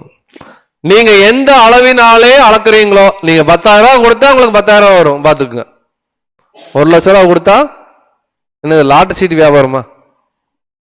அதாவது கடவுள் பேரை சொல்லி இந்த வசனத்தை கோட் பண்ணி டிமாண்ட் என்ன பண்றது, கிரியேட் பண்றது. இந்த வசனத்துடைய பின்னணி நல்லா கவனிங்க. கொடுங்கள், அப்பொழுது உங்களுக்கு என்ன பண்ணப்படும், கொடுக்கப்படும், அமுக்கி குலுக்கி சரிந்து விழும்படி நன்றா என்ன பண்ணுங்கன்னா அளந்து உங்கள் மடியிலே போடுவார்கள். அப்படின்னா உங்ககிட்ட கொடுப்பாங்க, நீங்கள் எந்த அளவுல அளக்குறீங்களோ. இந்த வசனத்தை அப்படியே கொஞ்சம் பின்னாடி கொண்டு போனீங்கன்னா இங்க நம்ம கடவுளுக்கு கொடுக்குற எல்லாமே பொருந்தும், காணிக்கையா கொடுக்குற எல்லாமே பொருந்தும், இது இன்க்ளூடிங் மணி முதல் கொண்டு பொருந்தும். பட் இதனுடைய தாற்பயம் என்னன்னா அன்பு. இந்த வசனத்துல இருந்து அப்படியே மேல 3 வசனம் மேல போனீங்கன்னா அங்க என்ன பாயிண்ட பேசுறாரு பாருங்க. லூக்கா 6:35. 35. உங்கள் சத்துருக்களை சிநேகியுங்கள், நன்மை செய்யுங்கள், கைமாறு கருதாமல் கடன் கொடுங்கள். நல்லா கவனிங்க, உங்கள் சத்துருக்களை நீங்கள் என்ன பண்ணுங்க. யோசிச்சு பாருங்க, நம்ம சத்துருக்களை சிநேகிக்க முடியுமா? அதுதான் அன்பு. நம்ம என்ன பண்ணணும், சிநேகிக்கணும். கைமாறு கருதாமல் என்ன பண்ணுங்க அப்படின்னு என்ன பிரதர்? ஒரு அமௌண்ட் ஒருத்தர் கொடுக்கும் போதே அது நீங்க திருப்பி கொடுக்கலன்னா கூட பரவாயில்லைங்க அப்படிங்கிறதா இருந்தா நீங்க கொடுங்க. கொடுத்து போட்டு வசூல் பண்ற வேலை என்ன பண்ண வேணாம். இதுதான் சொல்றாரு, கொடுங்க, தேவன் பார்த்துப்பாரு. அடுத்து, அப்பொழுது உங்கள் பலன் மிகுதியாய் இருக்கும், உன்னதமானவருக்கு நீங்கள் பிள்ளைகளாய் இருப்பீர்கள், அவர் நன்றி அறியாதவர்களுக்கும் துரோகிகளுக்கும் நன்மை செய்கிறாரே. அப்ப இங்க என்ன பாயிண்ட சொல்றாருன்னா, ஃபர்ஸ்ட் பிரதான அன்பு. உங்கள் சத்துருக்களை நீங்க என்ன பண்ணுங்க, நேசியுங்க. கைமாறு கருதாமல் என்ன பண்ணுங்க, கடன் கொடுங்கள். இந்த பாயிண்ட் தான் இங்க எழுதுறாரு. கொடுங்கள், அப்பொழுது என்ன பண்ணப்படும், நீங்க கடவுளுடைய வேலைக்காக கடவுளின் பிள்ளைகளுக்காக நன்மை செஞ்சா தேவன் உங்களுக்கு என்ன பண்ணுவாரு, கொடுப்பார். இங்க எந்த இடத்துலயும் தசம பாகத்தை பத்தி அவர் என்ன பண்ணல. ஆனா நம்ம காணிக்கை செலுத்தலாம். காணிக்கை என்ன செலுத்தலாம்னா நம்மளையே கொடுக்கணும். அதுல ஒரு பார்ட்டு தான் நம்ம ஒருவேளை கடவுளுடைய ஊழியத்துக்காக கொடுக்கிற பணம், பொருள் போன்ற தேவைகள். இன்னைக்கு கிறிஸ்தவ மண்டலம் இப்படிதான் இருக்குது. இது நல்ல ரியாலிட்டி பிக்சர். இந்த பக்கம் இருக்கிறவங்க சபை உறுப்பினர்கள். சபை உறுப்பினர்கள் ஆல்ரெடி அவங்க கழுத்துல, காதுல, கையில் இருந்ததெல்லாம் கொடுத்தாச்சு, நலிவடைஞ்சு கிடக்குறாங்க. அடுத்த வேளை சாப்பாட்டுக்கே கஷ்டப்படுற அளவுக்கு இன்னைக்கு மக்கள் இருக்கிறாங்க. ஆனாலும் ஊட்டி விடுறாங்க. யாருக்கு? கடவுளுக்கு கொடுக்கறதா நினைச்சு. ஏன்னா அவங்க அப்படிதான் போதிக்கிறாங்க, கடவுளுக்கு கொடுக்கறதா நினைச்சு ஊட்டி விடுறாங்க. ஆனா கடவுளுக்கு எதுவுமே போறதில்ல. இந்த கள்ள போதகர்கள் திரளாம் வாங்கி என்ன பண்ணிக்கிறாங்க, சேர்த்துக்கிறாங்க. இவங்களுடைய பேலன்ஸ் அப்படியே ஏறிட்டே போகுது. இங்க இயேசு கிறிஸ்து இந்த மாதிரி ஒரு வகுப்பார் புதிய ஏற்பாடு காலத்திலே இருந்தாங்க, பரிசேயர்கள். அவங்கள பார்த்து எப்படி திட்டுறாரு பாருங்க. வாசிக்கலாம், மத்தேயு 23:23. மத்தேயு 23:23. மாயக்காரராகிய வேத பாரகரே, பரிசேயரே. நல்லா கவனிங்க, மாயக்காரராகிய வேத பாரகரே. மாயக்காரர்னு என்ன அர்த்தம்னா நடிக்கிறவங்கன்னு அர்த்தம். ஏன் நடிக்கிறவங்கன்னா இவங்களத்தான் ஒரு டைம் திட்டுறாரு, வெள்ளை அடிக்கப்பட்ட கல்ல. அப்படின்னு கல்ற எப்படி இருக்கும்? நம்ம போயிருக்கோம்ல, நம்ம இறந்து போகல, நம்ம போயிருப்போம்ல, யாரா இறந்தப்போ எப்படி இருக்கும்? வெளியே பார்க்க ஒயிட் வாஷ்ல அடிச்சு ஓபன் பண்ணி பார்த்தா அப்படி இருக்கும், ஃபுல்லா அழுக்கு. இப்படிதான் போதகர்கள் இருந்திருக்காங்க. இன்னைக்கும் அநேக கள்ள தீர்க்கதரிசிகள் இப்படிதான் இருக்கிறாங்க, வெளியே பார்க்க அப்படி இருப்பாங்க. அவர் சொல்றாரு, மாயக்காரராகிய வேத பாரகரே அவங்க எல்லாம் என்ன சொன்னாங்கன்னா, பழைய ஏற்பாடை கரைச்சு குடிச்சவங்க நாங்க தான், நியாயப்பிரமாணம் எங்களுக்கு தான் தெரியும் சொல்லி இயேசு கிறிஸ்து மேலேயே குற்றம் பிடிக்க என்ன பண்ணாங்க, வந்தாங்க. அவர் சொல்றாரு, நீங்க மாயக்காரர், உங்களுக்கு ஐயோ. இன்னைக்கு இருக்கக்கூடிய அத்தனை பெயர் சபை போதகர்களுக்கும் முன்னாடியே இயேசு கிறிஸ்து சொல்றாரு, உங்களுக்கு ஐயோ. அடுத்து, நீங்கள் ஒர்த்தலாமிலும் வெந்தயத்திலும் சீரகத்திலும் தசமபாகம் செலுத்தி. நல்லா கவனிங்க, எதுலலாம் தசமபாகம் செலுத்துறாங்க? ஒட்டலாம், வெந்தயம் நல்லா தெரியும், ஏன்னா எல்லாம் ரசத்துக்கு போடுறது தானே. சீரகம் நல்லா தெரியும். அப்படின்னா எதெல்லாம் இருக்கிறதுலே லீஸ்டோ, எதெல்லாம் தேவன் கடைசியா வச்சுக்கோங்கப்பா ஆப்ஷனாவோ, அதையெல்லாம் கொண்டு முன்னாடி வச்சு இதுலெல்லாம் தசமபாகம் என்ன பண்றீங்க, செலுத்துறீங்க. செலுத்தி நியாயப்பிரமாணத்தில் கற்பித்திருக்கிற விசேஷித்தவைகளாகிய நீதியையும் இரக்கத்தையும் விசுவாசத்தையும் விட்டுவிட்டீர்கள். ஆக்சுவலா இவங்களுக்கு நியாயப்பிரமாணம் கொடுத்ததே எதுக்குன்னா, அதுக்குள்ள நீதி இருக்கு, அதுக்குள்ள இரக்கம் என்கின்ற அன்பு இருக்கு, அதுக்குள்ள விசுவாசம் இருக்கு. இந்த உண்மையான தாற்பயத்தை ஜனங்களுக்கு சொல்லி கொடுக்காம, நீங்க வீட்டுல இருந்து வரும்போது முருங்கக்காய் எடுத்துட்டு வாங்க, அறுப்பின் பண்டிகையை வைக்கிறோம், இந்த மாதிரி எல்லாம் சொல்லி வெறும் பொருள் போன்ற விஷயத்துல மட்டும் அவங்க என்ன பண்றாங்கன்னா தசமபாகம் செலுத்திட்டு இதுதான் கடவுளுக்கு பிடிக்கும்னு சொல்லி பேசிட்டு உண்மையான இரக்கத்தை நீதி என்ன பண்ணிட்டாங்க, விட்டுட்டாங்க. அடுத்து வாசிங்க. இவைகளையும் செய்ய வேண்டும், அவைகளையும் விடாதிருக்க வேண்டும். அப்போ நியாயப்பிரமாணத்தின் அடிப்படையில நல்லா புரிஞ்சுக்கலாம். நம்மள நாளைக்கு வரும்போது கொத்துமல்லி கொண்டு வர சொல்ல, நியாயப்பிரமாணத்தின் அடிப்படையில அதுவும் முக்கியம்தான். ஆனா அதை விட முக்கியம் என்னன்னா அன்பு, நீதி. இது யாருக்கு தான் பொருந்தும்னா நியாயப்பிரமாணத்தை பின்பற்றுகிற போதகர்கள். பட் இன்னைக்கு புதிய ஏற்பாட்டு காலத்துல நாம் நியாயப்பிரமாணத்துல இல்ல, அன்பு சகோதர சகோதரி, நம்ம தசமபாகம் கொடுக்க தேவையில்லை, நாம் அன்பின் பிரமாணத்துக்குள்ள வந்துட்டோம். அப்ப பாடத்தை நம்ம கன்க்ளூட் பண்ணலாம். பாடத்தை எப்படி ஆரம்பிச்சோம்னா தசமபாகம், காணிக்கை. இன்னைக்கு பரவலா கிறிஸ்தவ மண்டலத்துல பேசப்படுது. பைபிள் என்ன சொல்லுதுன்னா தசமபாகம் கொடுக்கணும், எஸ். ஆனா பழைய ஏற்பாட்டு காலத்துல இது ஒரு நியாயப்பிரமாண சட்டம், இது லேவியர்களுக்கு கொடுக்கப்பட்டுச்சு. புதிய ஏற்பாட்டு காலத்துல நாம் நியாயப்பிரமாணத்துக்கு கீழ்பட்டவர்கள் கிடையாது. நாம் தசமபாகம் என்ன பண்ண வேண்டாம், கொடுக்க வேண்டாம், அப்படியே கொடுக்கணும். இல்ல பிரதர் நான் கொடுத்தே ஆவன் அவர் சொல்றாரு, நீங்க காணிக்கை செலுத்துங்க. ஏன்னா ஆண்டவர் அதை வாங்கியிருக்காரு, ஆண்டவரும் செய்ய சொல்லியிருக்கார். காணிக்கை என்ன செலுத்தணும்னா 10% கிடையாது, உங்களையே என்ன பண்ணுங்க. நீங்க எபேசியர் 5ஆம் அதிகாரம் 2ஆம் வசனம் பாத்தீங்கன்னா, கிறிஸ்துவும் நமக்காக தம்மை தேவன் இடத்துல சுகந்த வாசனையாக என்ன பண்ணாரு, ஜீவ பலியை ஒப்பு கொடுக்கிறார். அதே போல அன்பு சகோதர சகோதரர்களே, இன்னைக்கு நம்ம காணிக்கை செலுத்தணும். அந்த காணிக்கை என்ன அப்படின்னு கேட்டீங்கன்னா நம்முடைய முழு வாழ்க்கையே அர்ப்பணிக்கணும். அதுல வெறும் பணம் மட்டும் கிடையாது, நமக்கு இருக்கக்கூடிய திறமை, தாளந்து, நேரம், செல்வம் என்னெல்லாம் தேவன் கொடுக்கிறாரோ முழுமையா 100% என்ன பண்ணணும், அர்ப்பணிக்கணும். அப்படி அர்ப்பணிக்கிறது தான் தேவன் நம்ம கிட்ட எதிர்பார்க்கிறத தவிர 10% 5%ங்கிற கான்செப்ட் நமக்கும் சம்பந்தம் கிடையாது. ஏன்னா நம்ம நியாயப்பிரமாணத்துக்கு மேற்பட்டவர்கள். அப்படியே இது நீங்க வேற மாதிரி யோசிச்சு பாருங்க. அப்படியே இங்க நம்ம நியாயப்பிரமாணத்தின்படி நம்ம தசமபாகம் கொடுக்கணும்னா இங்க யார் லேவியர்கள் மாதிரி உண்மையா வேலை செய்யறான்? இங்க முதல்ல கடவுள் யாருன்னே தெரியாது. அவரு தான் இவரு, இவரு தான் அவரு, அவர் இருக்கும்போது இவர் வந்தாரு, இவர் வரும்போது அவரு போனாருன்னு குழப்பிட்டு இருக்கிறாங்க. கடவுள் யாருன்னே தெரியாது, அவர் எப்படி கடவுளுக்கு வேலை செய்ய முடியும்? இப்ப கிளியரா பாக்குறோம், நியாயப்பிரமாணத்தின் அடிப்படையில் அது இருந்துச்சு, நமக்கு பொருந்தாது. நாம் பலி செலுத்தணும், நம்ம காணிக்கை செலுத்தணும். என்ன செலுத்தணும்னா 100%, 10% கிடையாது, நம்மளே என்ன பண்ணணும், அர்ப்பணிக்கணும்னு பார்க்குறோம். ஸோ தேவன் தாமே இந்த வார்த்தைகளை நமக்கு ஆசீர்வதிப்பாராக. அன்பு சகோதர சகோதரர்களே, அடுத்த வாரம் நம்ம எத்தனை மணிக்கு வரணும் தெரியுங்களா? தசமபாகம் தான் இன்னைக்கு ஃபுல் ஸ்டாப் வச்சிருக்கிறோம். அடுத்த வாரம் ஒரு பெரிய ஃபுல் ஸ்டாப் வைக்க போறோம். என்ன ஃபுல் ஸ்டாப் அப்படின்னு கேட்டிங்கன்னா, நம்முடைய ஆண்டவராகிய இயேசு கிறிஸ்து அவருடைய 2ஆம் வருகையை பற்றின தீர்க்க தரிசனங்கள் எக்கச்சக்கமா பைபிள் இருக்கு. அவர் இரவிலே திருடன் வருகிற விதமாய் வருவார். படிச்சிருப்போமா? திருடன் வரும்போது சொல்லிட்டு வருவாரா? திருடன் வருகிற விதம் தான், ஆனா ஆண்டவர் அப்படி கிடையாது, சொல்லிட்டு வருவாரா? ஆனா இன்னொருத்துல வசனம் இருக்கும், அவர் பிரதான தூதனுடைய சத்தத்தோடும் எக்காலத்தோடும் வானத்திலிருந்து என்ன பண்ணுவார். அப்போ பெரிய சத்தம் போடுறது ஒரு இடத்துல இருக்கு, ஒரு இடத்துல சத்தமே போட மாட்டார்னு இருக்கு. இப்படி நிறைய வசனங்கள் பைபிள் இருக்கு அவருடைய 2ஆம் வருகை குறித்து தீர்க்க தரிசனங்கள். இப்ப இந்த 2ஆம் வருகைக்கு உண்டான தீர்க்க தரிசனங்களை அடுத்த வாரம் நம்ம கம்ப்ளீட்டா படிக்க போறோம். 1 மணி நேரம் 2 மணி நேரம் கிடையாது, ஏறக்குறைய 4 to 5 மணி நேரம் என்ன பண்ண போறோம், படிக்க போறோம். அதாவது நம்முடைய வாழ்க்கையே மாற்றி போட போகக்கூடிய ஒரு சத்தியம். போன வாரம் மாதிரி தயவு கூர்ந்து யாரும் மிஸ் பண்ணிடாதீங்க. ரொம்ப ரொம்ப முக்கியமான சப்ஜெக்ட். ஏன் அப்படின்னு கேட்டீங்கன்னா, பழைய ஏற்பாட்டு காலத்திலிருந்து புதிய ஏற்பாட்டு காலத்துல வெளிப்படுத்தல் விசேஷம் வரைக்கும் இருக்கக்கூடிய எல்லா தீர்க்க தரிசனத்தையும் எடுத்து, இது ஆண்டவராக இயேசு கிறிஸ்து எப்போ வருவார், எப்ப இந்த தீர்க்க தரிசனம் நிறைவேறும் அப்படிங்கறத துல்லியமா நம்ம என்ன பண்ண போறோம்னா கிளியரா கண்டுபிடிக்க போறோம். ஸோ இது ரொம்ப முக்கியமான ஒரு சத்தியம். ஸோ அடுத்த வாரம் நாம இந்த இடத்துல ஏப்ரல் 13ஆம் தேதி கூட வேண்டிய நேரம் நாங்கள் கொடுத்துருக்குறோம். சரியா 2:30 2:30க்கு வந்துட்டோம்னா அட்லீஸ்ட் நம்ம ஒரு 3 மணிக்குள்ள ஆரம்பிச்சிட்டோம்னு வச்சுக்கோங்களேன். மேக்ஸிமம் 3 மணிக்குள்ள ஆரம்பிச்சோம்னா டில் ஒரு 7:30 8 o'clock சப்ஜெக்ட் நம்ம முடிக்கலாம். ஒருவேளை 4 மணிக்கு வந்தா என்ன ஆகும்? 9 மணி ஆகும். 5 மணிக்கு வந்தா என்ன ஆகும்? ஸோ எவ்வளோ சீக்கிரம் வீட்டுக்கு போகிறோம் அப்படிங்கிறது நம்ம எவ்வளோ சீக்கிரம் வர்றதுங்கிறத பொறுத்து. ஏன்னா சகோதரர்கள் அதுக்காக பாடத்தை ரொம்ப ரஷ் பண்ணி எடுக்க முடியாது. ஏன்னா ரொம்ப முக்கியமான சப்ஜெக்ட். ஸோ உங்களுடைய ஒத்துழைப்பு மிக மிக அவசியம்.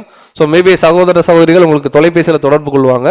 ஸோ முடிஞ்ச வரைக்கும் குறித்த நேரத்துக்கு என்ன கமிட்மெண்ட் இருந்தாலும் ஒரு வாரம் மட்டும் தயவுக்கு இருந்து. இதுக்கப்புறம் இந்த மாதிரி பெரிய சப்ஜெக்ட் நமக்கு அதிகமாக வராது. இதுதான் முக்கியமான சப்ஜெக்ட். நீங்கள் பிளான் பண்ணுங்க. 2:30க்கு நம்ம இந்த இடத்துல என்ன ஆகலாம்னா அசம்பிள் ஆகலாம். ஸோ இந்த நாளிலும் இந்த பாடத்தை கேட்டவங்க அனைவரையும் தேவன் தாமே ஆசீர்வதிப்பாராக. ஆமென்.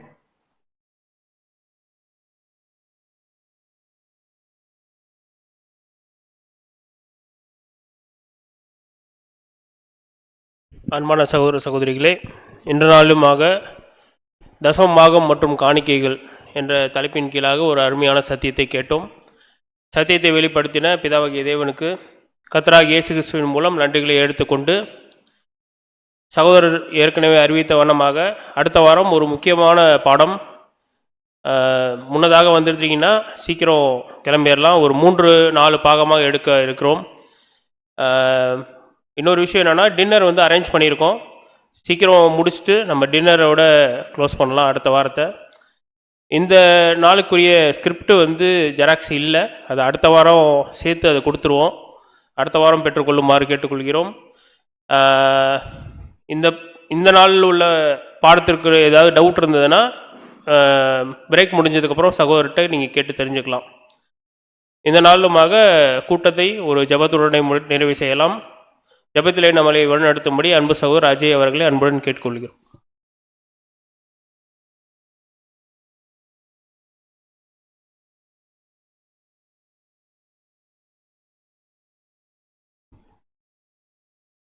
நாம் ஜெபிப்போம். மகா உன்னதத்திலே வீற்றிருக்கிற எங்கள் அன்பின் பரமபிதாவே, உம்முடைய குமாரனான இயேசு கிறிஸ்துவின் வல்ல நாமத்திலே தேவனே, இந்த ஒரு அற்புதமான வேலையை நீரே எங்களுக்கு ஏற்படுத்தி தந்ததற்காக நன்றி.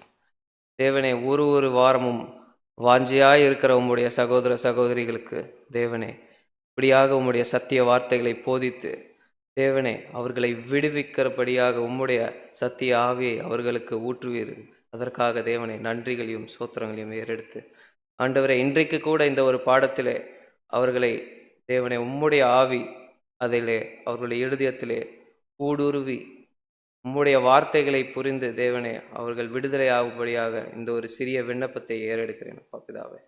இப்படியாக தேவனே இந்த ஒரு அற்புதமான வேலையை உம்முடைய கரத்திலே ஒப்பு கொடுத்து ஒரு சகோதர சகோதரிகளையும் தேவனே பாதத்திலே ஒப்பு கொடுத்து இந்த ஒரு ஜெபத்தை இயேசு கிறிஸ்துவின் வல்ல நாமத்திலே ஏறெடுக்கிறோம் நல்ல பிதாவே. ஆமென்.